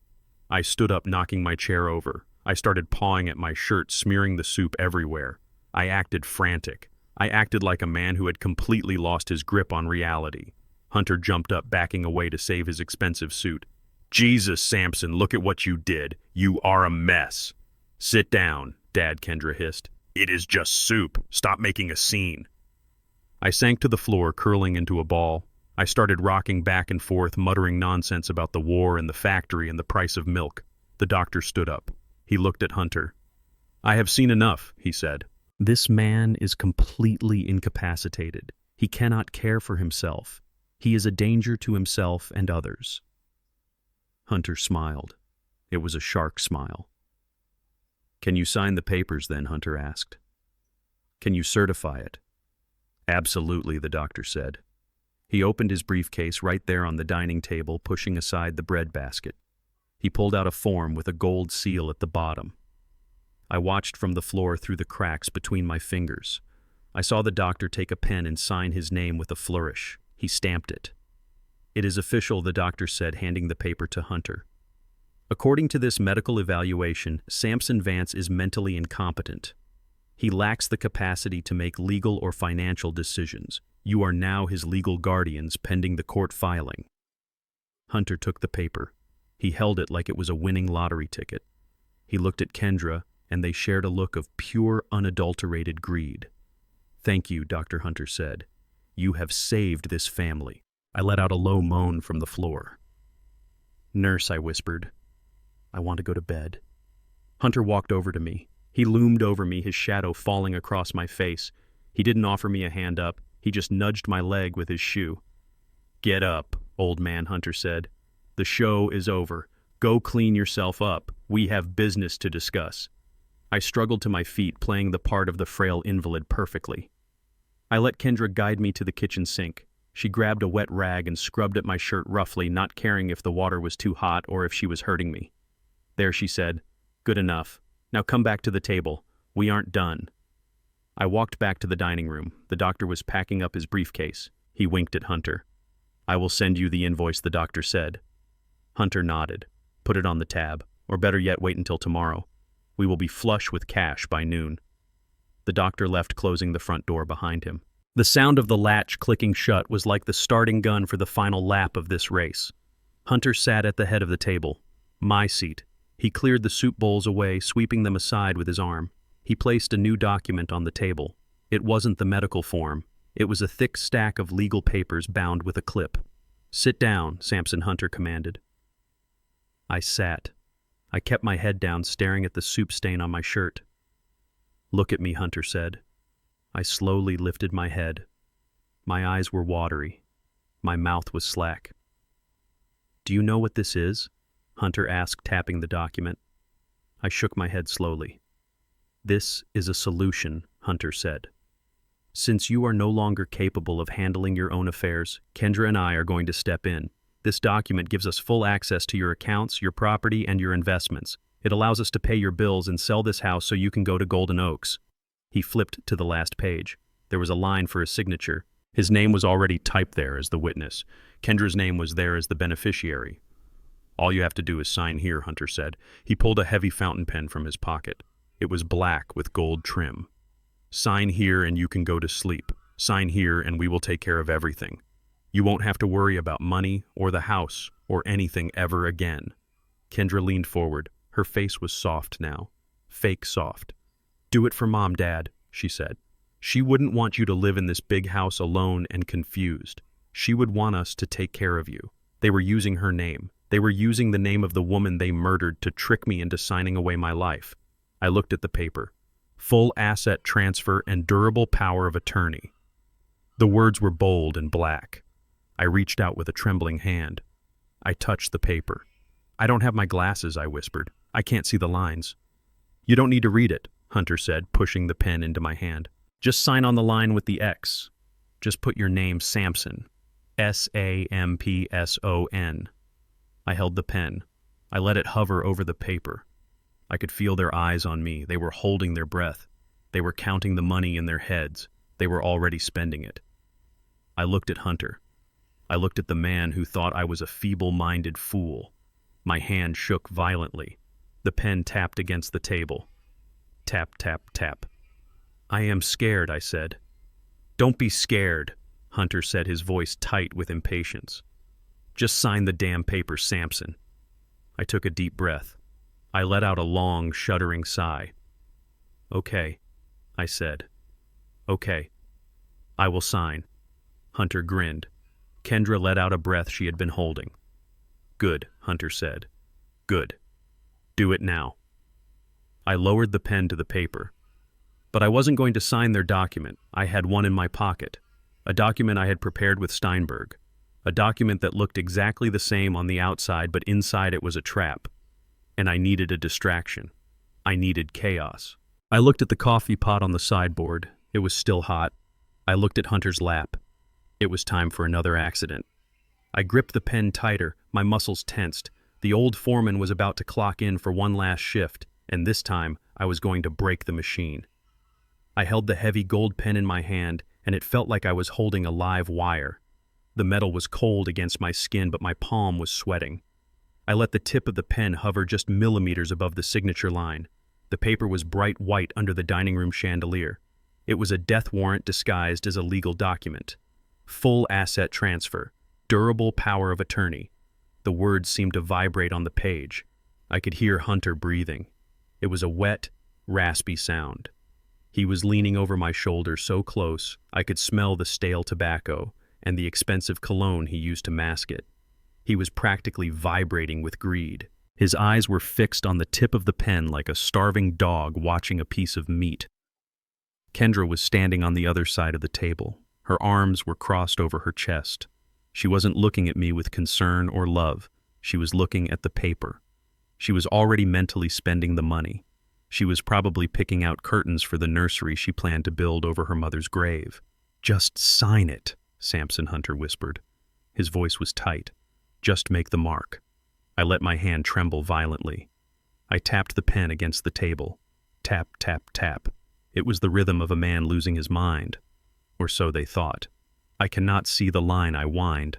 My eyes. "It is too blurry." "It is right there," Dad Kendra snapped. "Just sign your name." I leaned forward. I squinted. I brought the pen down and then I lifted it again. I looked up at Hunter. "Will this let me stay in the house?" I asked. Hunter clenched his jaw. I could see a vein throbbing in his temple. He was losing patience. "Yes, Samson." He lied through his teeth. "It will let you stay. Now sign." I looked back at the paper. I knew I had to time this perfectly. I needed chaos. I needed a moment of pure confusion where their eyes would be off my hands and on something else. I let out a small cough, then another. Then I let my body convulse. I threw my head back and let out a hacking, wet cough that sounded like my lungs were coming apart. It was a sound I had heard 1,000 times on the factory floor from men who had breathed too much dust. It was a terrifying sound. "Water," I gasped. "I need water."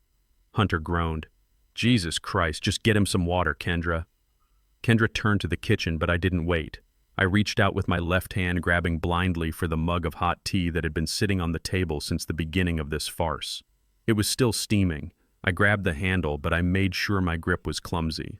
I swung my arm wide. I brought the mug around in a wide arc, and then I let go. The mug flew through the air. It didn't hit the floor. It hit Hunter. It hit him right in the crotch. Scalding hot tea soaked into his expensive suit trousers instantly. Hunter screamed. It was a high-pitched sound like a wounded animal. He jumped back, knocking his chair over. He clawed at his pants, dancing a frantic jig of pain. "You stupid old fool," Hunter roared. "You burned me!" Kendra screamed too, rushing toward him. "Oh my God, Hunter, are you okay?" It was the perfect storm. Hunter was doubled over in agony. Kendra was on her knees trying to dab at his pants with a napkin. Their backs were turned. Their eyes were on the stain. I moved with the speed of a man half my age. I reached into the pocket of my flannel shirt. I pulled out the folded piece of paper I had prepared with Steinberg. It was the same size as the legal document. It was on the same heavy bond paper. But it wasn't a power of attorney.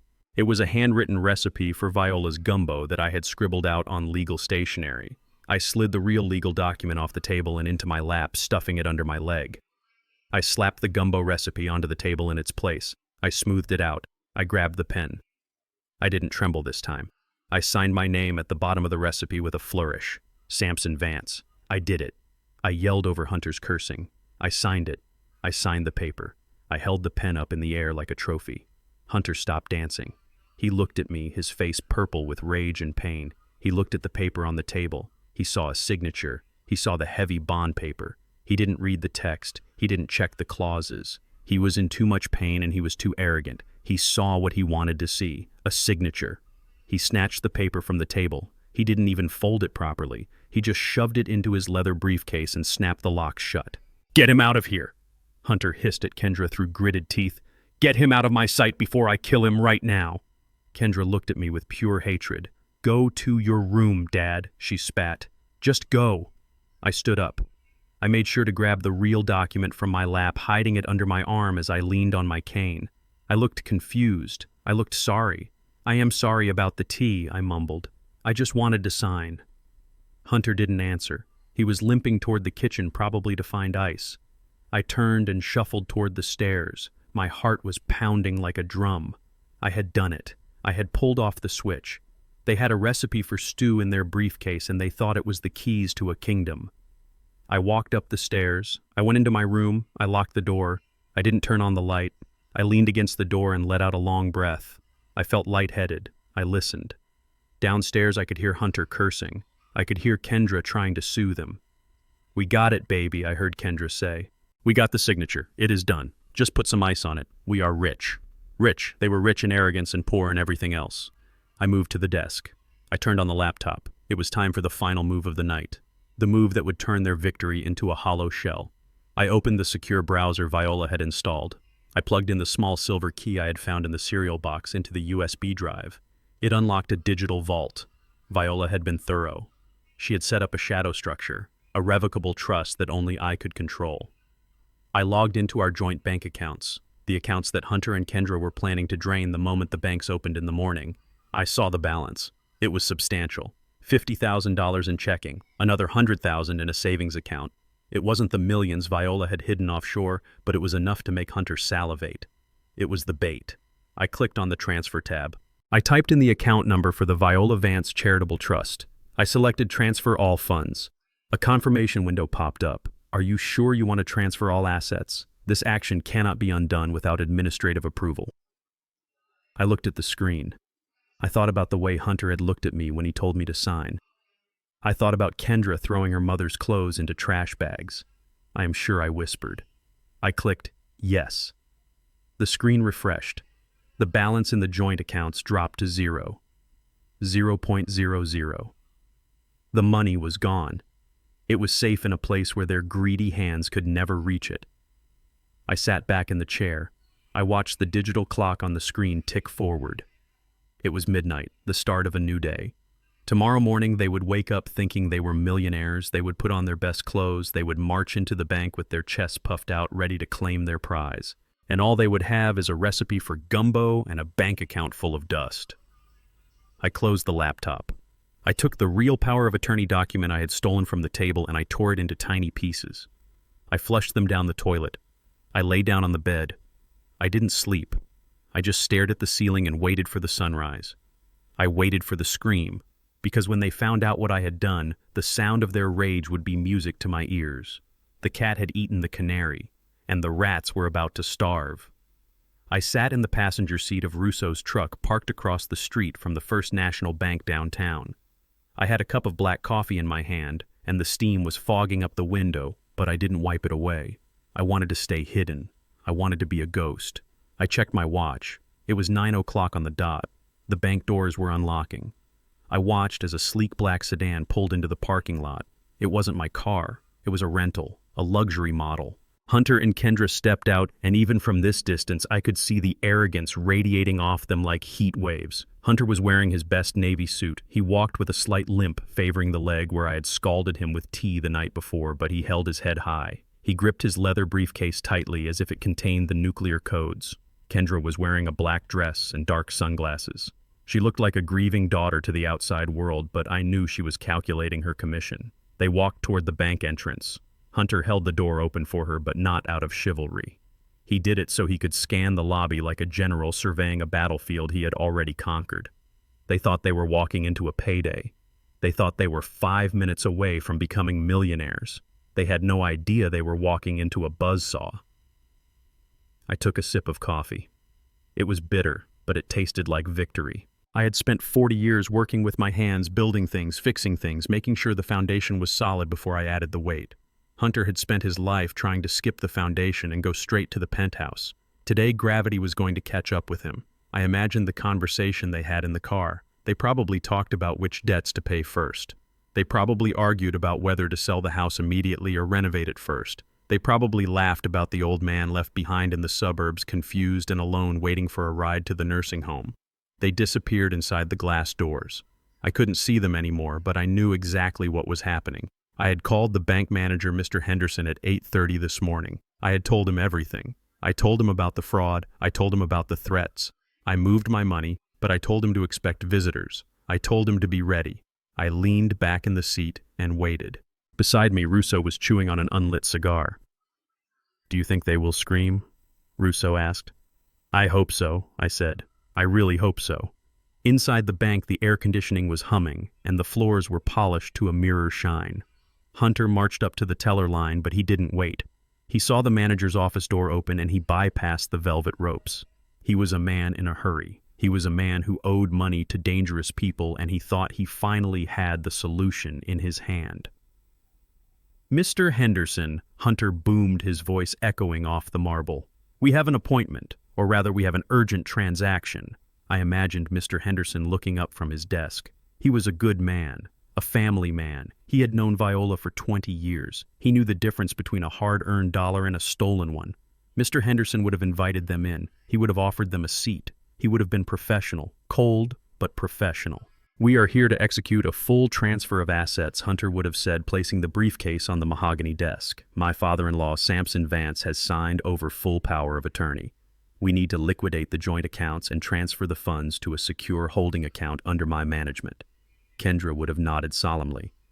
He is not well, Mr. Henderson. Dementia. It is progressing rapidly. He wants us to handle everything. I could picture Hunter snapping the latches of the briefcase. Click. Click. The sound of a trap springing shut, but he didn't know his finger was in it. He reached inside. He pulled out the heavy bond paper. He didn't even look at it. He was so confident.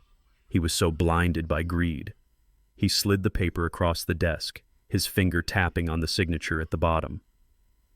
Everything is in order, Hunter would have said. The signature is witnessed. It is legally binding. Mr. Henderson picked up the paper. He adjusted his glasses. He read the header. He read the first line. He read the ingredients list. I closed my eyes and let myself enjoy the moment. I imagined the silence stretching out, a long, uncomfortable silence. Excuse me, Mr. Hughes, Mr. Henderson would say. I am confused. Confused about what Hunter would snap. It is a standard power of attorney. Transfer the money. Sir, this is not a legal document, Mr. Henderson would say, his voice flat. This is a recipe. Oh, what Hunter would ask, his face twisting. A recipe, Mr. Henderson would repeat. For gumbo. It says here to start with a dark roux and add the okra last. And it is signed Sampson Vance. I imagined the blood draining from Hunter's face. I imagined him snatching the paper back, his eyes scanning the text he had been too arrogant to read the night before. Andouille sausage, chicken thighs, bell peppers, onions, celery. It wasn't a transfer of wealth. It was a transfer of dinner instructions. Hunter would look at the paper, and then he would look at Kendra. Kendra would snatch it from him. She would read it. Her mouth would open, but no sound would come out.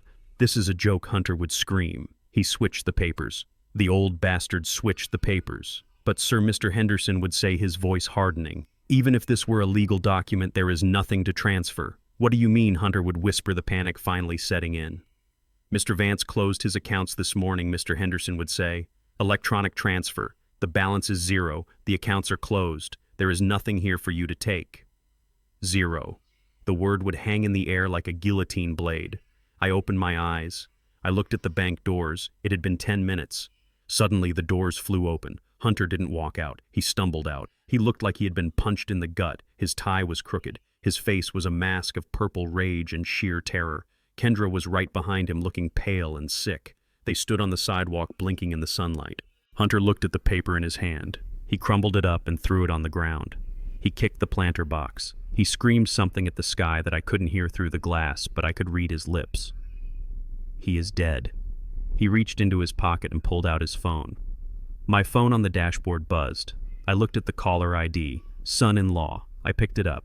I didn't say hello. I just breathed. Sampson Hunter screamed. The sound was distorted by the microphone blowing out. You think this is funny. You think you are clever. Where is the money? I took a sip of my coffee. I let the silence stretch. The money is safe, Hunter, I said, my voice calm and steady. It is safer than it has ever been.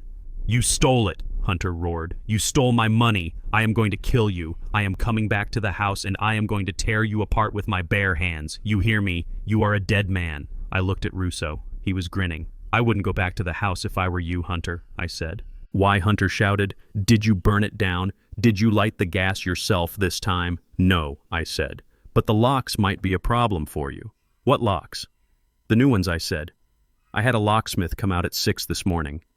He changed the deadbolts on the front and back doors. He changed the garage code. Your key won't work anymore, Hunter. And neither will Kendra's. There was a pause, a moment of pure stunned silence on the other end. You can't do that, Hunter whispered. That is my house. I live there. It is my house, I corrected him. My name is on the deed. You were a guest, and guests who try to murder their hosts get evicted. You are lying, Hunter said, his voice shaking. You are bluffing. You are a confused old man. You don't have the guts. I am not confused, Hunter. I haven't been confused for a single second. I know about the gambling debts. I know about the digoxin pills you swapped. I know about the gas leak. I have it all on video, Hunter. I saw you turn the knobs. I heard a gasp. It might have been Kendra. Video Hunter stammered. Yes, I said. High definition. Night vision. You looked right at the camera and smiled. Remember. The line went quiet. I could hear his breathing. It was fast and shallow. Panic had fully set in. And by the way, I added, I packed your bags. They are on the curb. I didn't want you to have to waste time packing when the police come looking for you. Police Hunter squeaked. They have the video. I lied. Or maybe I didn't lie. Steinberg had it. The police would have it soon enough. You are homeless, Hunter. You are broke, and you are about to be a fugitive. I suggest you start running. Although with that burn on your leg, you might not get very far. I hung up the phone. I turned it off. I tossed it onto the dashboard. Russo started the truck engine. That was cold, Sampson, Russo said. It had to be, I said, staring at the bank where Hunter and Kendra were now standing, frozen on the sidewalk. They were looking at each other. They were realizing that the ground had fallen out from under them. Let us go, I said. I don't want to see them anymore. Russo pulled away from the curb. As we drove past the bank, I didn't look back. I didn't need to see their faces. I knew what defeat looked like. We drove toward the police station. It was time to file the report. It was time to make it official. But as we turned the corner, I felt a strange heaviness in my chest. It wasn't regret. It was the weight of the finality. My family was gone. My daughter was gone. I was truly alone now. But then I touched the red diary in my jacket pocket. Viola was with me. And as long as I had her words and her memory, I wasn't really alone. I sat back and watched the city pass by. The war was far from over. Hunter was desperate, and desperate men do desperate things. He wouldn't just run, he would come for me. He would try to finish what he started. I was counting on it. Because the next time he came for me, he wouldn't find a helpless old man in a house full of gas. He would find a fortress. And he would find out that the hardest steel is forged in the hottest fire. I sat in the leather chair at Mrs. Steinberg's office, my eyes glued to the large monitor on her desk. The feed from my living room camera was crisp and clear. It was like watching a horror movie where the monsters were people I used to share Sunday dinner with. Steinberg stood behind me, her arms crossed her face, a mask of professional focus. We were waiting for the inevitable. We knew they wouldn't just run. Hunter was too arrogant to run without trying to take one last bite. On the screen, my driveway was empty for a moment, and then the black rental sedan screeched into view. It jumped the curb, tearing up the grass Viola had planted 20 years ago. Hunter threw the door open before the car even fully stopped. He didn't look like a businessman anymore. He looked like a wild animal, cornered and rabid. His tie was gone. His shirt was torn at the collar. He limped heavily toward the front door, dragging his injured leg, fueled by a mixture of adrenaline and pure, unadulterated rage. Kendra followed him. She wasn't crying anymore. Her face was set in a grimace of panic. She was checking her phone, probably seeing her credit cards getting declined one by one. They ran up the porch steps. I heard the sound through the computer speakers, a frantic scratching of metal on metal. Hunter was jamming his key into the new deadbolt. He twisted it violently. He rattled the door handle. He kicked the wood. "Open the door," he screamed. "Open the damn door, Sampson!" He threw his shoulder against the wood, but I had installed a solid oak door with a reinforced frame. It didn't budge. It just bruised him. He stepped back, his chest heaving. He looked around wildly. His eyes landed on the decorative brick border of the flower bed. I watched him bend down and pry a brick loose.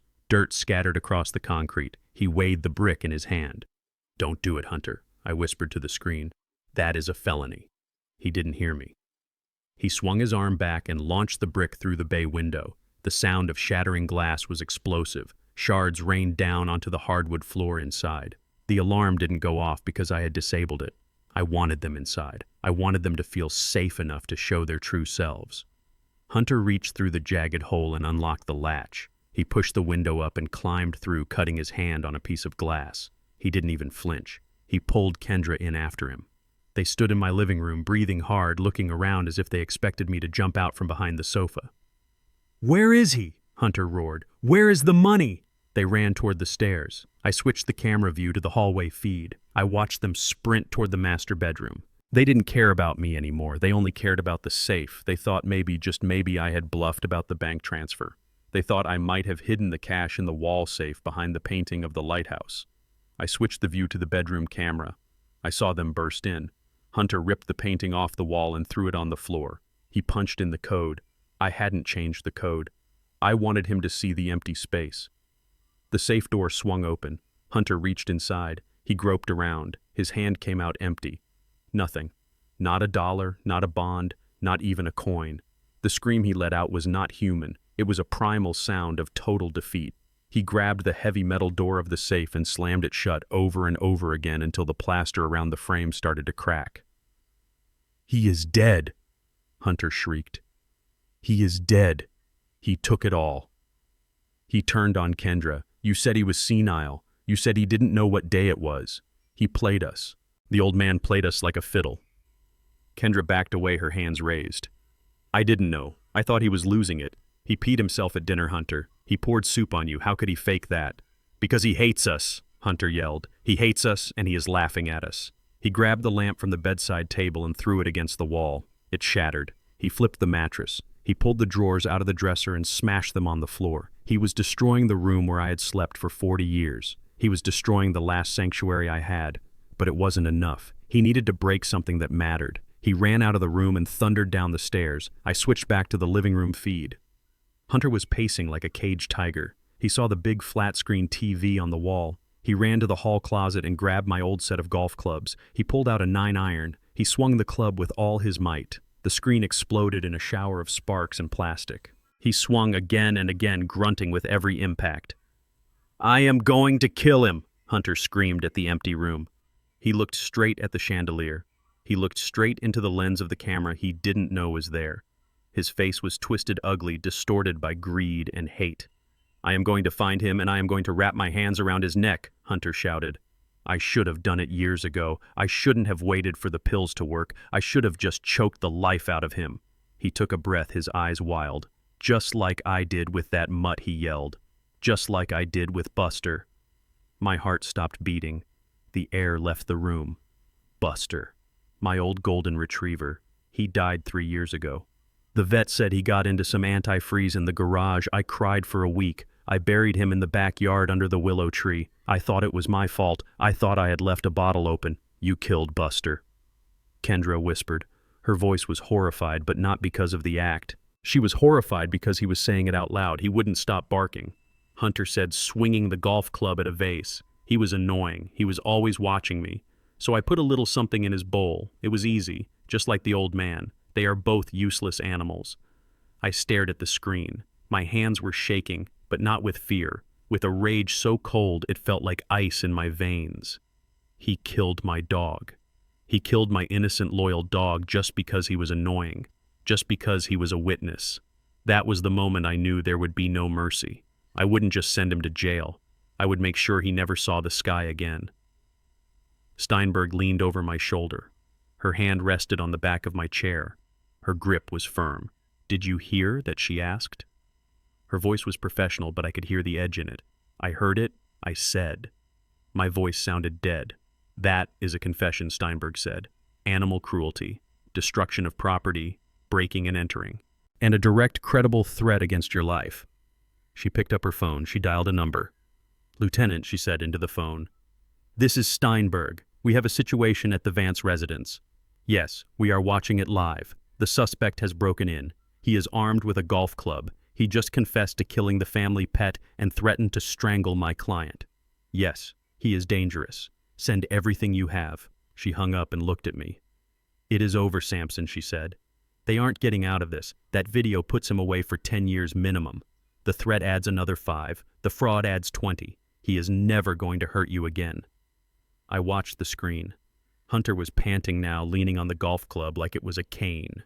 The living room was a ruin. Glass, wood, and plastic littered the floor. Kendra was sitting on the sofa, her face buried in her hands.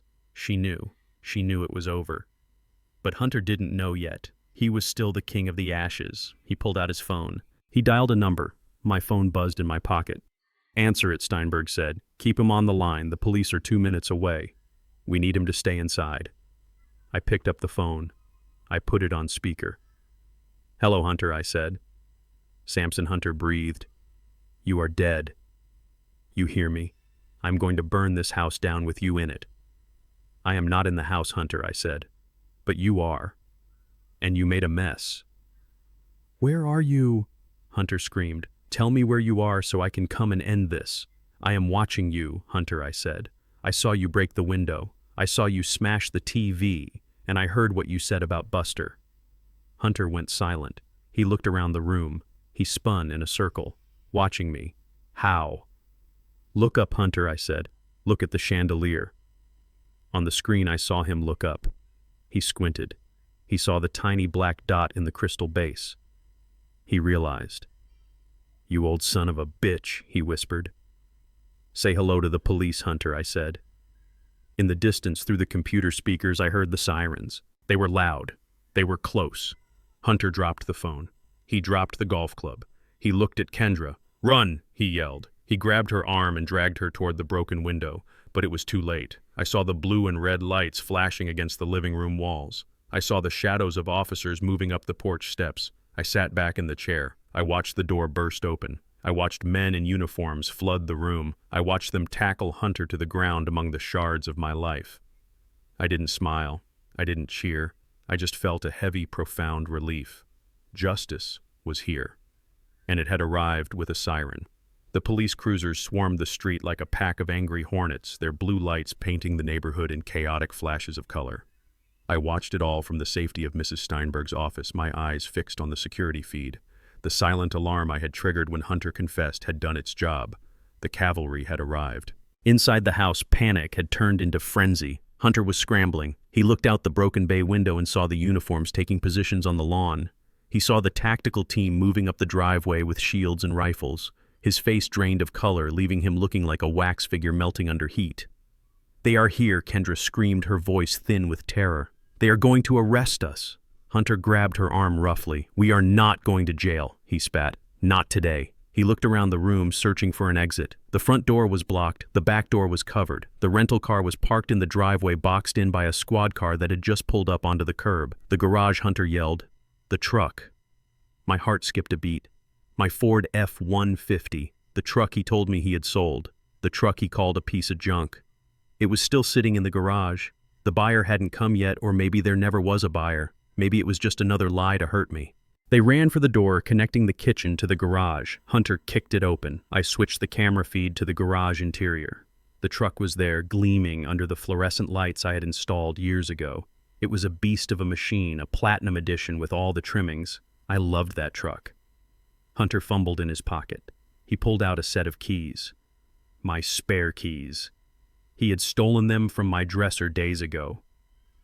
"Get in!" he roared, shoving Kendra toward the passenger side. He jumped into the driver's seat. The engine roared to life with a deep, guttural growl. The garage door began to rise. Hunter didn't wait for it to open fully. He threw the truck into reverse and stomped on the gas. The top of the truck cab clipped the bottom of the rising garage door with a sickening crunch of metal, but Hunter didn't stop. He shot backward out of the garage, sending splinters of wood and twisted aluminum flying. On the street, the police officers shouted and scattered. The massive truck was a battering ram. Hunter spun the wheel, swinging the front end around. He clipped the mailbox, sending it flying into the neighbor's bushes. He jumped the curb tires, screaming against the pavement, and tore off down the street, weaving between the parked squad cars. "He is running," the lieutenant said over the speakerphone, his voice calm and professional. "Suspect is fleeing in a black Ford pickup, heading west on Elm. Pursuit initiated." I watched the GPS dot on my laptop screen. It was moving fast, away from the house, away from the trap I had set. "Let him go," Mrs. Steinberg said softly. "He is just adding to his sentence." "No," I said, leaning forward. "I am not just letting him go. I am taking him for a ride." The chase moved onto the highway. The helicopter feed kicked in on the news channel playing in the corner of the office. It showed the black truck weaving through evening traffic, pushing cars out of the way, driving on the shoulder.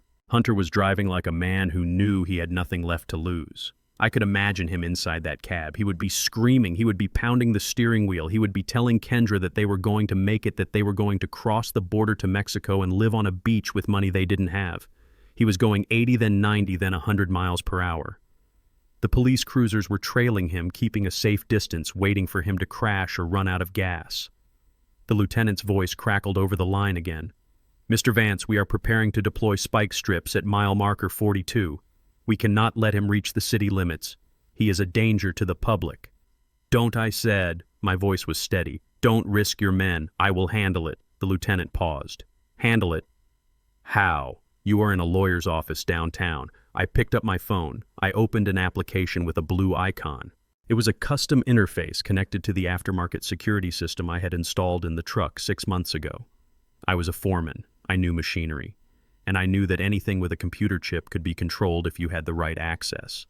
Hunter thought he was driving a getaway car. He didn't know he was driving a remote-controlled toy. I watched the speed on the helicopter feed.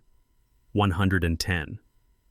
I looked at Steinberg. She was watching me with a mixture of curiosity and awe. "What are you doing?" she asked.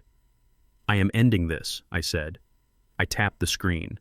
A menu popped up. Ignition control, door locks, speed limiter. I pressed the microphone button on the app. It connected to the truck's internal speaker system. The audio was crystal clear. "Hello, Hunter."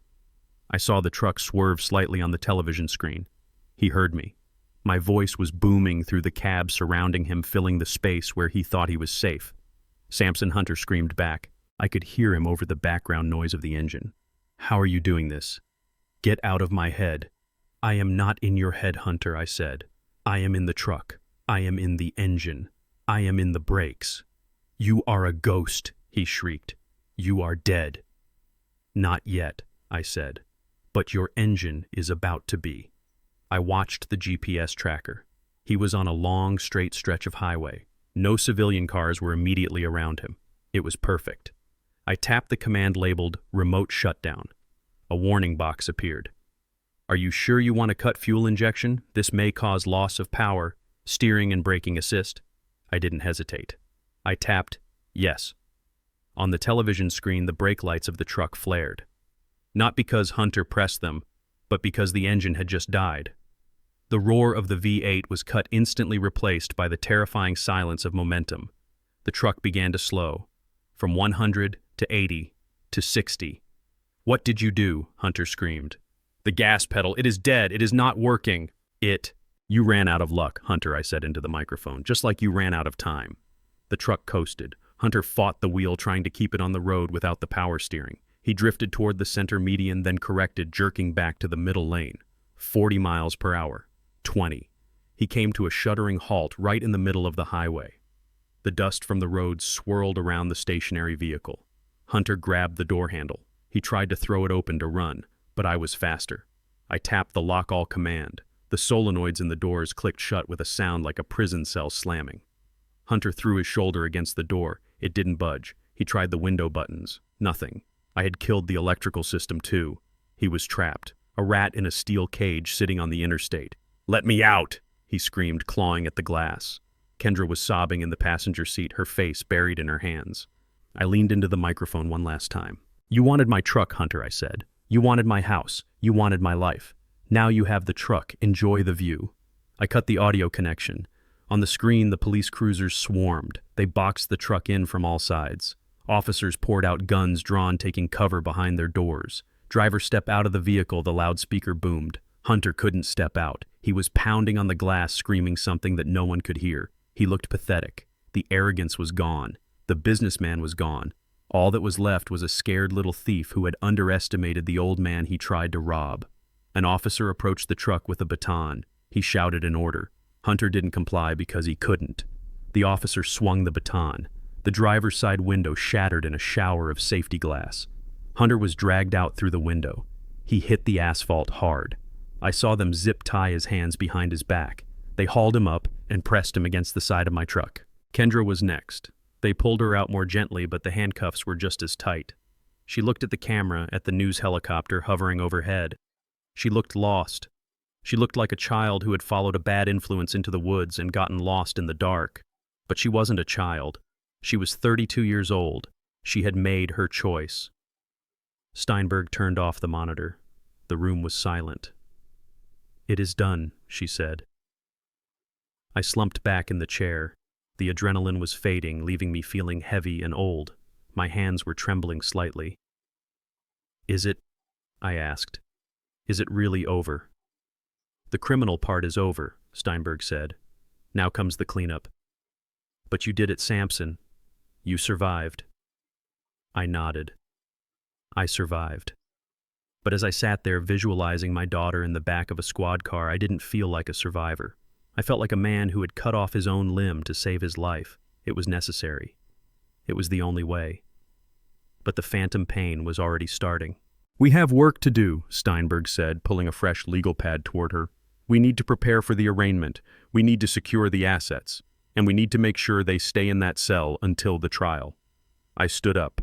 I walked to the window and looked out at the city lights. Somewhere down there, my family was being processed, fingerprinted, photographed. They were entering a world they thought they were too smart for. "Do what you have to do, Mrs. Steinberg," I said. "Bury them." I turned away from the window. I walked out of the office and down the hall. I needed fresh air. I needed to smell the rain that was starting to fall. I needed to go back to the studio apartment and tell Viola that we won. But I knew the hardest part was still to come. I had to look my daughter in the eye one last time. I had to hear her excuses. And I had to say goodbye. Not with anger, but with the cold finality of a judge passing sentence. The highway was clear now. The wreck was cleared. But the wreckage of my life was just beginning to be sorted, and I was the only one left to hold the broom. The county detention center smelled of industrial cleaner and stale sweat. It was a smell that stuck to the back of your throat and refused to leave. I sat in the small visitation booth, my hands resting on the cold metal shelf in front of the thick plexiglass divider. The fluorescent lights overhead hummed with a sound that felt like a drill boring into my skull. I looked at my reflection in the glass. I looked older. My face was lined with the stress of the last week, but my eyes were clear. They were the eyes of a man who had walked through fire and come out the other side. The heavy steel door on the other side of the glass buzzed and clicked open. A guard let a woman in. She was wearing an orange jumpsuit that was 2 sizes too big for her. Her hair, usually perfectly styled and glossy, was pulled back in a messy knot. Her face was scrubbed clean of makeup, revealing dark circles under her eyes and a pallor that made her look like a ghost. It was Kendra, my daughter, my only child. She sat down. Slowly, her eyes fixed on the handcuffs that chained her wrists to the table. She looked up, and when she saw me, her face crumpled. She burst into tears. Not the polite, silent tears she had shed at her mother's funeral, but ugly, racking sobs that shook her whole body. "Daddy," she wailed, her voice distorted by the glass and the small metal speaker grill. "Daddy, please help me. You have to get me out of here. It is cold and it smells and I am scared." I watched her. I didn't feel the urge to comfort her that I had felt when she was a child and scraped her knee. I didn't feel the need to promise her that everything would be all right. I just felt a deep, hollow ache in the center of my chest. "Kendra," I said, my voice flat, "tell me why I should help you." She leaned forward, pressing her forehead against the glass. "Daddy, please, you do not understand. It was Hunter. It was all Hunter. He forced me. He made me do those things. I was terrified of him." She looked up at me, her eyes pleading, trying to find the soft spot she had exploited for 32 years. "He threatened me, Daddy." She continued, the words tumbling out in a rush. "He said if I didn't help him get the money, he would hurt you. He would hurt Mom. I was trying to protect you. I swear I didn't want to do any of it. I am a victim here, just like you.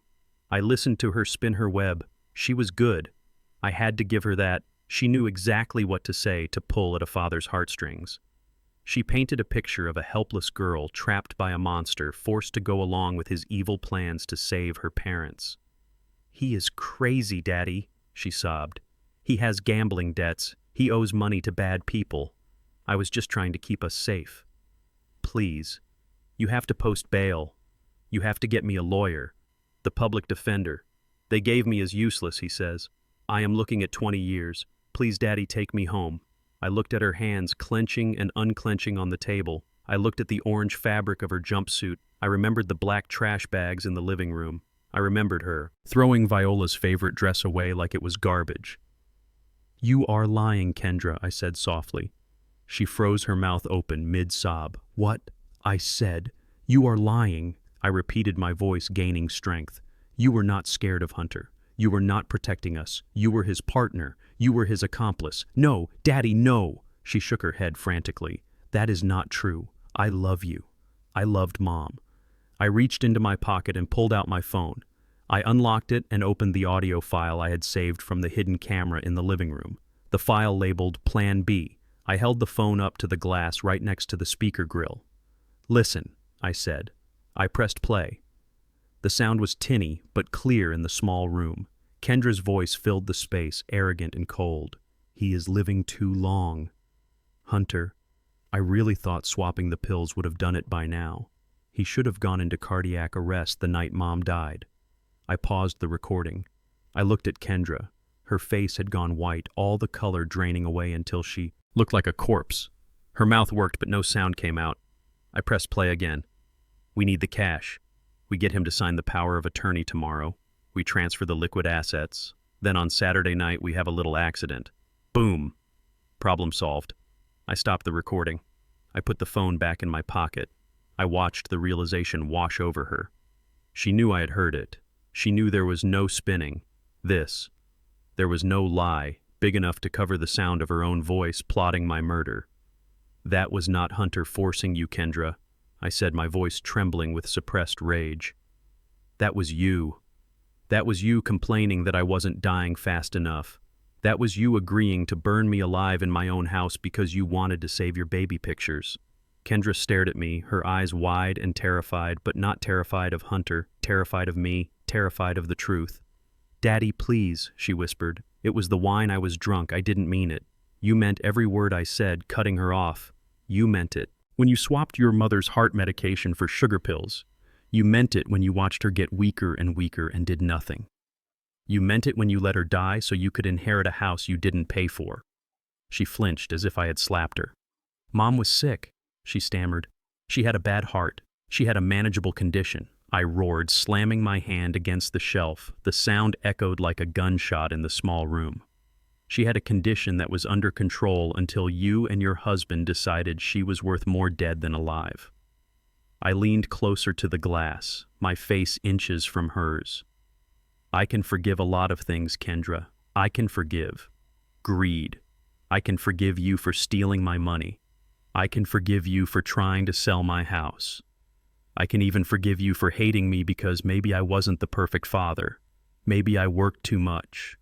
Maybe I was too hard on you. I took a breath, the air shuddering in my lungs. But I will never, ever forgive you for killing your mother. She loved you more than anything in this world. She scrimped and saved to buy you that car when you turned 16. She paid for your wedding. She held you when you cried over boys who weren't worth your time, and you killed her. You looked her in the eye and you let her die. Kendra stopped crying. The tears dried up instantly. Her face changed. The mask of the victim fell away, revealing the ugly, twisted thing underneath her eyes narrowed. Her lips curled into a sneer. She was old. Kendra spat, her voice dripping with venom. She was old and she was useless. She was sitting on a fortune and she wouldn't give us a dime. We needed that money, Samson. We deserved it. Deserved it, I asked incredulously. You deserved what? The money I earned, the money she invested. We were your future, she hissed, leaning forward until her breath fogged the glass. We were the ones who were going to live on. But no, you two had to hoard it. You had to keep it all in secret. Accounts while we drowned. You owed us that money. I looked at her at this stranger, wearing my daughter's face, and I realized that I didn't know her. I had never known her. I had raised a wolf and thought it was a puppy. I owe you nothing, I said, my voice cold as ice, and neither did she. I stood up, the metal chair scraping against the floor. Where are you going? Kendra demanded, her voice rising in panic. You can't leave me here. I am going home, I said. I am going to the home that you tried to take from me, and I am going to live my life. You have to bail me out, she screamed. pulling at her handcuffs, the chain rattling violently. "You are my father. You have to help me." "I am not your father," I said, looking down at her. "I am the victim of a crime, and you are the perpetrator. My daughter died a long time ago. She died the day she decided that money was more important than blood. I turned my back on her for the first time in my life. I turned my back on my child Samson," she screamed. "Not Dad anymore, just Samson. Come back here, you old bastard. You can't do this to me. I will rot." In here, I walked toward the heavy steel door. I signaled to the guard. "You will pay for this," Kendra shrieked, her voice echoing off the concrete walls. "I will tell them everything. I will tell them you abused me. I will tell them you are crazy. I will destroy you." I stopped with my hand on the door handle. I didn't turn around. I just spoke to the steel. "You can't destroy me, Kendra. You already tried, and you failed." I pushed the door open and stepped out into the hallway. The sound of her screaming followed me, muffled by the heavy door until it clicked shut, sealing her in her cage. I walked down the long corridor toward the exit, my footsteps echoing in the silence.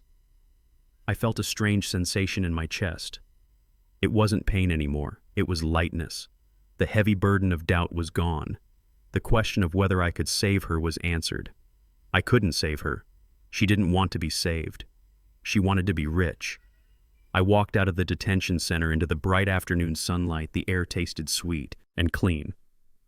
Unlike the stale air inside, I took a deep breath, filling my lungs. I looked at the sky. It was a brilliant blue, the kind of blue Viola loved. I walked to my car, the old Honda that had served me so well. I got in and started the engine. I had one more stop to make, one more battle to fight, but the hardest part was over. I had looked the devil in the eye, and I had walked away. I drove toward the courthouse where Mrs. Steinberg was waiting. The trial was coming, and I needed to be ready. I needed to make sure that Kendra and Hunter never hurt anyone ever again. As I drove, I thought about the red diary sitting on my passenger seat. Viola's words had saved me, but they had also damned her daughter. I put my hand on the book. "I did it, Viola," I whispered. I told her it is over. And for the first time since the funeral, I felt like I could finally grieve. Not for the daughter I lost, but for the woman I loved. The woman who had seen the truth long before I did, and who had loved me enough to give me the weapon I needed to survive. I turned onto the main road, leaving the prison behind me. I didn't look in the rearview mirror. I kept my eyes on the road ahead, the road to justice. The courtroom was a theater of mahogany and silence, where the air was so thick with tension it felt like breathing underwater. I sat in the front row, directly behind the prosecutor table, my hands clasped tightly in my lap to stop them from shaking. The wood of the bench was hard against my back, but I did not shift or move. I was a statue of witness, waiting for the final act of this tragedy to play out. Hunter and Kendra sat at the defense table. They were wearing conservative clothes, trying to look like the respectable, grieving family members they pretended to be. But the illusion was shattering piece by piece. Hunter was fidgeting, tapping his pen against the table, staring straight ahead with a jaw clenched so tight I could see the muscle jumping. Kendra looked smaller than I had ever seen her. She was pale, her eyes darting around the room, looking for an exit that did not exist. The medical examiner. Dr. Aris took the stand. He was a small man with thick glasses and a voice that carried the weight of absolute certainty. He adjusted the microphone and opened a thick file in front of him. The prosecution asked the question that hung over the room like a guillotine blade. "Dr. Aris, can you tell the court the cause of death for Viola Vance?" Dr. Aris looked directly at the jury, his expression grave. It was initially believed to be natural cardiac arrest stemming from her pre-existing condition. However, the toxicology report tells a different story. We found lethal levels of potassium chloride in her system, coupled with a total absence of her prescribed digoxin. A murmur ran through the courtroom. Potassium chloride. It was the chemical used in lethal injections. It stopped the heart instantly if administered in high enough doses. The prosecutor nodded slowly. And how would this substance be administered? It would have to be ingested or injected, Dr. Aris said. In this case, we found residue in a half-empty bottle of vitamin water found on the deceased's nightstand. The prosecutor turned to the jury. "Ladies and gentlemen, we have traced the purchase of industrial-grade potassium chloride to a chemical supply website on the dark web. The purchase was made 3 weeks before Viola Vance's death using a credit card registered to a shell company." He projected an image onto the screen. It was a bank statement. The transaction was highlighted in yellow. "And who owns this shell company?" the prosecutor asked. He clicked a button. A new document appeared.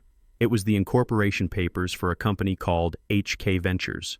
The signature at the bottom was unmistakable. It was bold, arrogant, and looped. Hunter Hughes. Hunter jumped to his feet, his chair scraping loudly against the floor. "That is a lie," he screamed, his face turning purple. "Someone hacked me. I never bought poison."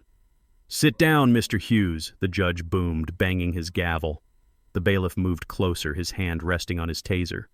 Hunter sank back into his chair, his chest heaving. Kendra was staring at him with wide, horrified eyes. She had known about the pill swap. She had known about the plan to let her mother die. But this was different. This was active, aggressive murder. Hunter hadn't just let nature take its course. He had forced it. "You told me we just swapped the pills," Kendra whispered loud enough for the front row to hear. "You told me it would be peaceful." Hunter didn't look at her. He just stared at the table, realizing that the noose he had tied was finally tightening. But the forensic evidence was just the hammer. The nail in the coffin came next. Mrs. Steinberg stood up. She was representing the estate, but she had been called as a witness for the prosecution regarding the financial motive. She walked to the stand with a folder tucked under her arm. She looked at me and gave a barely perceptible nod. "Mrs. Steinberg," the prosecutor said, "the defense argues that the defendants acted out of desperation, that they were unaware of the victim's financial status and felt abandoned. Is that accurate?" Steinberg opened her folder. She pulled out a spreadsheet color-coded and meticulous, just like Viola.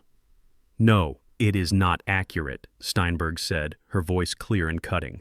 "The defense claims that Viola Vance was a miser who hoarded her wealth while her daughter suffered financial hardship. The reality is quite the opposite." She held up a piece of paper. "This is a ledger of payments made from a private account in Viola Vance's name over the last 5 years. She began to read, and with every line she read, I saw Kendra's world crumble. January 12th, $15,000 paid to the Riverboat Casino Debt Collection Agency. March 4th, $22,000 paid to an offshore account linked to a known loan shark in New Jersey. June 15th, $10,000 paid to cover a bounce check for Hunter Hughes's failed property venture. The list went on and on, totaling hundreds of thousands of dollars. Viola hadn't just been investing stocks, she had been investing in her daughter's safety. She had been secretly paying off Hunter's gambling debts for 5 years, keeping the wolves from the door, keeping Kendra from losing her home, keeping Hunter's kneecaps intact. "Why did she do this?" the prosecutor asked. Steinberg looked at Kendra with a mixture of pity and disdain. She did it to protect her daughter. She knew if she gave the money directly, Hunter would just gamble it away again. So she paid the debts secretly. She wanted to save Kendra's reputation. She wanted to save her marriage, even though she knew Hunter was a parasite. She was buying them time, hoping they would change. Kendra let out a sound that was half sob, half scream. It was the sound of a soul breaking. She stood up, her hands trembling violently. She knew, Kendra wailed. She was paying for us. She was saving us. Kendra looked at Hunter, her eyes filled with a hatred so pure it burned. "You told me she didn't care." Kendra screamed at her husband. "You told me she was sitting on millions and laughing at us while we drowned. She was saving your life, you son of a bitch. She, son of a, was paying your debts and you killed her for it." Hunter tried to grab her arm, but she slapped him hard across the face. The sound echoed through the silent courtroom.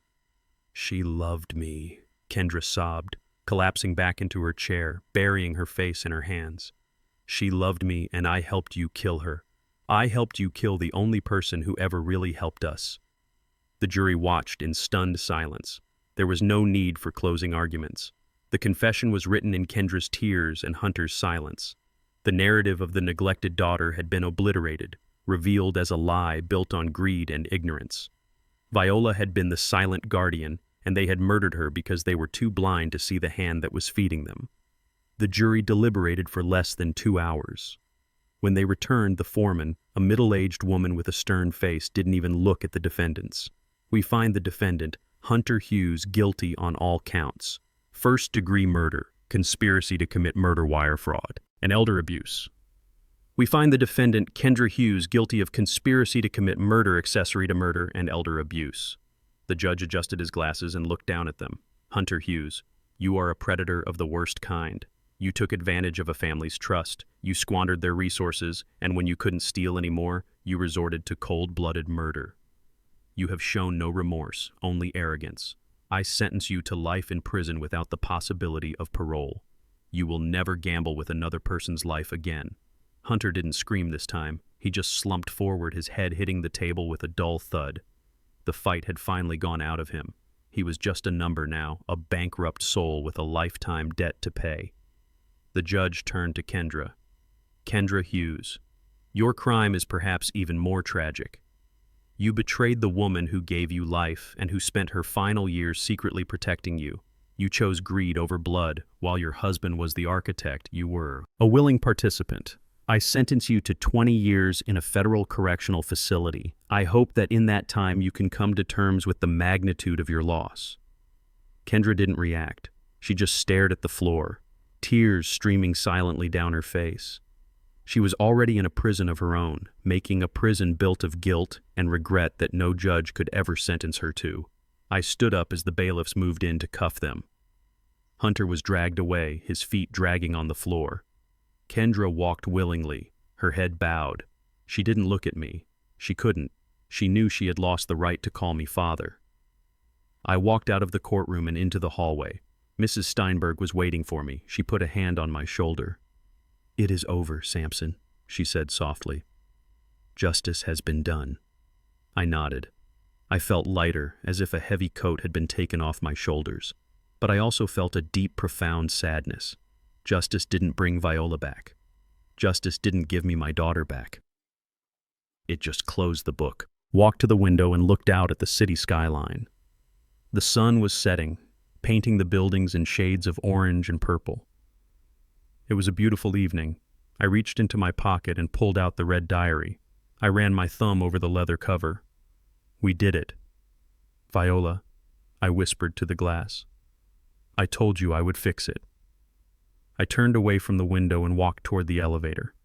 I had one last thing to do. I had to go back to the house one last time, not to live there, but to say goodbye. I was going to sell it. I was going to take the money, and I was going to build something new, something that would honor Viola's memory, something that would make sure no other parent ever had to go through what we did.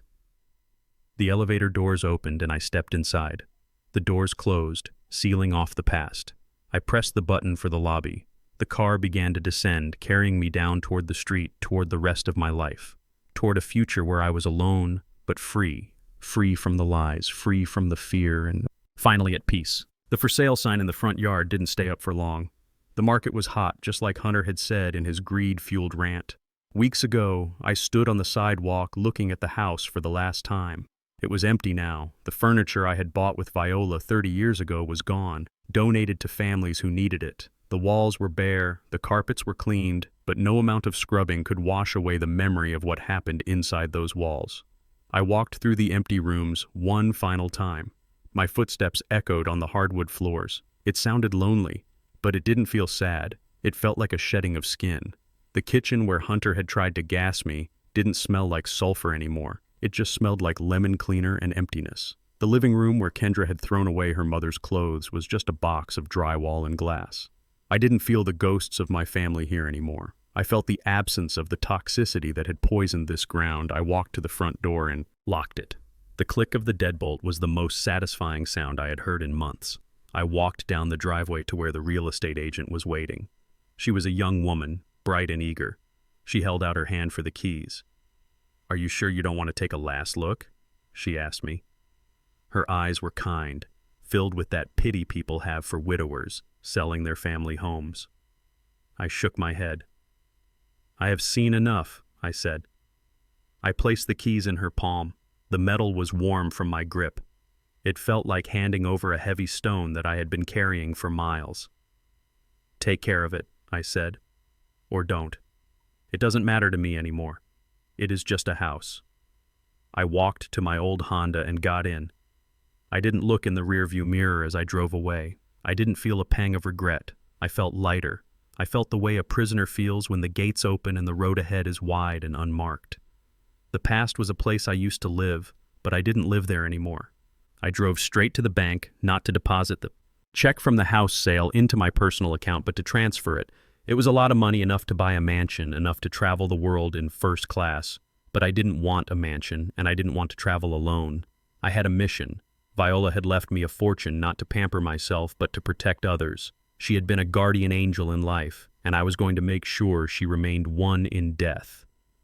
I drove to Elm Street, to the nondescript brick building where this journey had truly begun. I parked in front of number 42. The neighborhood was still gritty, but the building looked different now. Fresh paint coated the trim. New security cameras swept the sidewalk, and above the entrance, a modest brass plaque read, "The Viola Vance Legal Defense Fund." I walked up the stairs to apartment 2B. The heavy steel door was unlocked now. Inside, the transformation was complete. The cork boards with the conspiracy theories were gone. The charts tracking Hunter's gambling debts were taken down. In their place were framed photos of Viola smiling, laughing, living. The computer setup was still there, but now it was manned by a team of paralegals. The air conditioners hummed, keeping the room cool and focused. Sitting at the main desk was Russo. He wasn't wearing his grease-stained mechanic shirt anymore. He was wearing a button-down shirt and a tie that was slightly too short. He looked uncomfortable, but proud. He was the head of security and logistics. He made sure the people who came to us were safe, and he made sure the people who tried to hurt them were found. And in the corner office looking out over the city skyline was Mrs. Steinberg. She had moved her pro bono operations here. She said she was tired of defending corporate sharks. She said she wanted to hunt real monsters. "Sampson," she said, standing up as I walked in, "we have a full docket. 3 new cases came in this morning. Financial exploitation, power of attorney, abuse. It is an epidemic." I nodded, sitting down in the chair opposite her. It felt right. This was where I belonged. Not on a golf course, not in a rocking chair, but here in the trenches fighting the war that Viola had started. "Tell me about them," I said. She handed me a file, a 75-year-old woman. Her son convinced her to sign over the deed to her house, promising to build an in-law suite. He sold it 2 weeks later and put her in a state-run facility. I felt the old anger flare up, but it was controlled now. It was fuel. "We take the case," I said. "We hire the investigators. We freeze the assets. We destroy him." Russo walked in holding a file of his own. He looked at me and nodded. "I found the guy," Russo said. "He is hiding out in Nevada. We have eyes on him." "Good," I said. "Let us make sure he never sleeps soundly again." Just then the buzzer rang. Steinberg pressed the button to unlock the downstairs door. "Our 3:00 appointment is here," she said. I stood up and walked to the door. I wanted to greet them myself. A few minutes later, an elderly man walked in. He was leaning on a cane. His clothes were worn, and his eyes held a look I knew too well.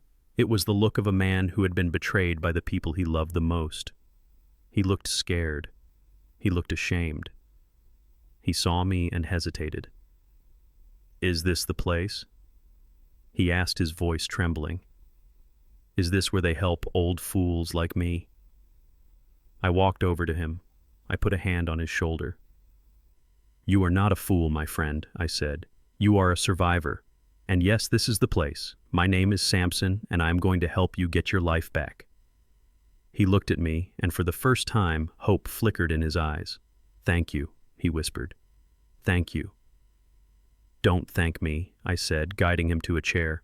"Thank my wife, Viola. This is her house, and in her house nobody gets left behind." We spent the rest of the afternoon working. We strategized, we planned, we built cases. It was hard work. It was heartbreaking work, but it was the only work that mattered. We were the shield for the defenseless. We were the sword for the weak. And as long as there was money in trust and breath in my body, we wouldn't stop. That evening I left the city. I drove north, away from the noise, away from the memories. I drove until the streetlights faded and the stars came out. I drove until the pavement turned to gravel. I had bought a small cabin on a lake in the mountains. It wasn't fancy. It was 1 bedroom with a wood stove and a porch that looked out over the water. It was quiet. It was peaceful. It was mine. I parked the car and walked down to the dock. The moon was full, casting a silver path across the black water. The air smelled of pine needles and damp earth. I sat down in the wooden chair at the end of the dock. I didn't cast a line, I just held my old fishing rod, letting the bobber float on the surface. I reached into my pocket and pulled out the red leather diary. It was worn now, the pages soft from being turned so many times. I opened it to the first page, the picture of Viola taped to the inside cover. She was laughing, her head thrown back, her eyes sparkling with intelligence and love. I ran my thumb over her face. "I did it, Viola," I whispered to the empty lake. "I sold the house. The fund is up and running. We helped a man today. His name is Arthur. His son stole his retirement. We are going to get it back." The water lapped gently against the pilings of the dock. A loon called out in the distance, a lonely, haunting sound. "Hunter and Kendra are gone." I continued. "I don't think about them anymore. They are in the past where they belong, but you are everywhere. You are in the work we do. You are in the justice we bring. You are in the peace. I feel right now." I closed the book and held it to my chest. I closed my eyes and breathed in the mountain air. For the first time in 45 years, I didn't have to worry about providing. I didn't have to worry about protecting. I didn't have to worry about being enough. I had fought the battle. I had slain the dragons. And I was still standing. We are free. "Viola," I said, my voice catching in my throat. "We are finally free." Sat there for a long time watching the moon rise higher in the sky. I wasn't lonely. I had the stars. I had the water. And I had the truth. The old foreman had clocked out for the last time. The job was done. And it was a job well done. This journey taught me that family is defined by loyalty, not blood. For years, I believed my role was simply to provide, but I learned my ultimate duty was to protect first my wife, then my own dignity. We often mistake love for blind trust, yet sometimes the profoundest act of self-love is erecting boundaries against those who seek to harm us. Age may steal our youth, but it must never steal our resolve. Never let anyone convince you that you are finished. If you find yourself surrounded by wolves, don't just survive. Become the hunter. If this story resonated with you, please hit the like button and subscribe for more real-life stories. Tell me in the comments, have you ever had to make a tough decision to cut off a toxic family member?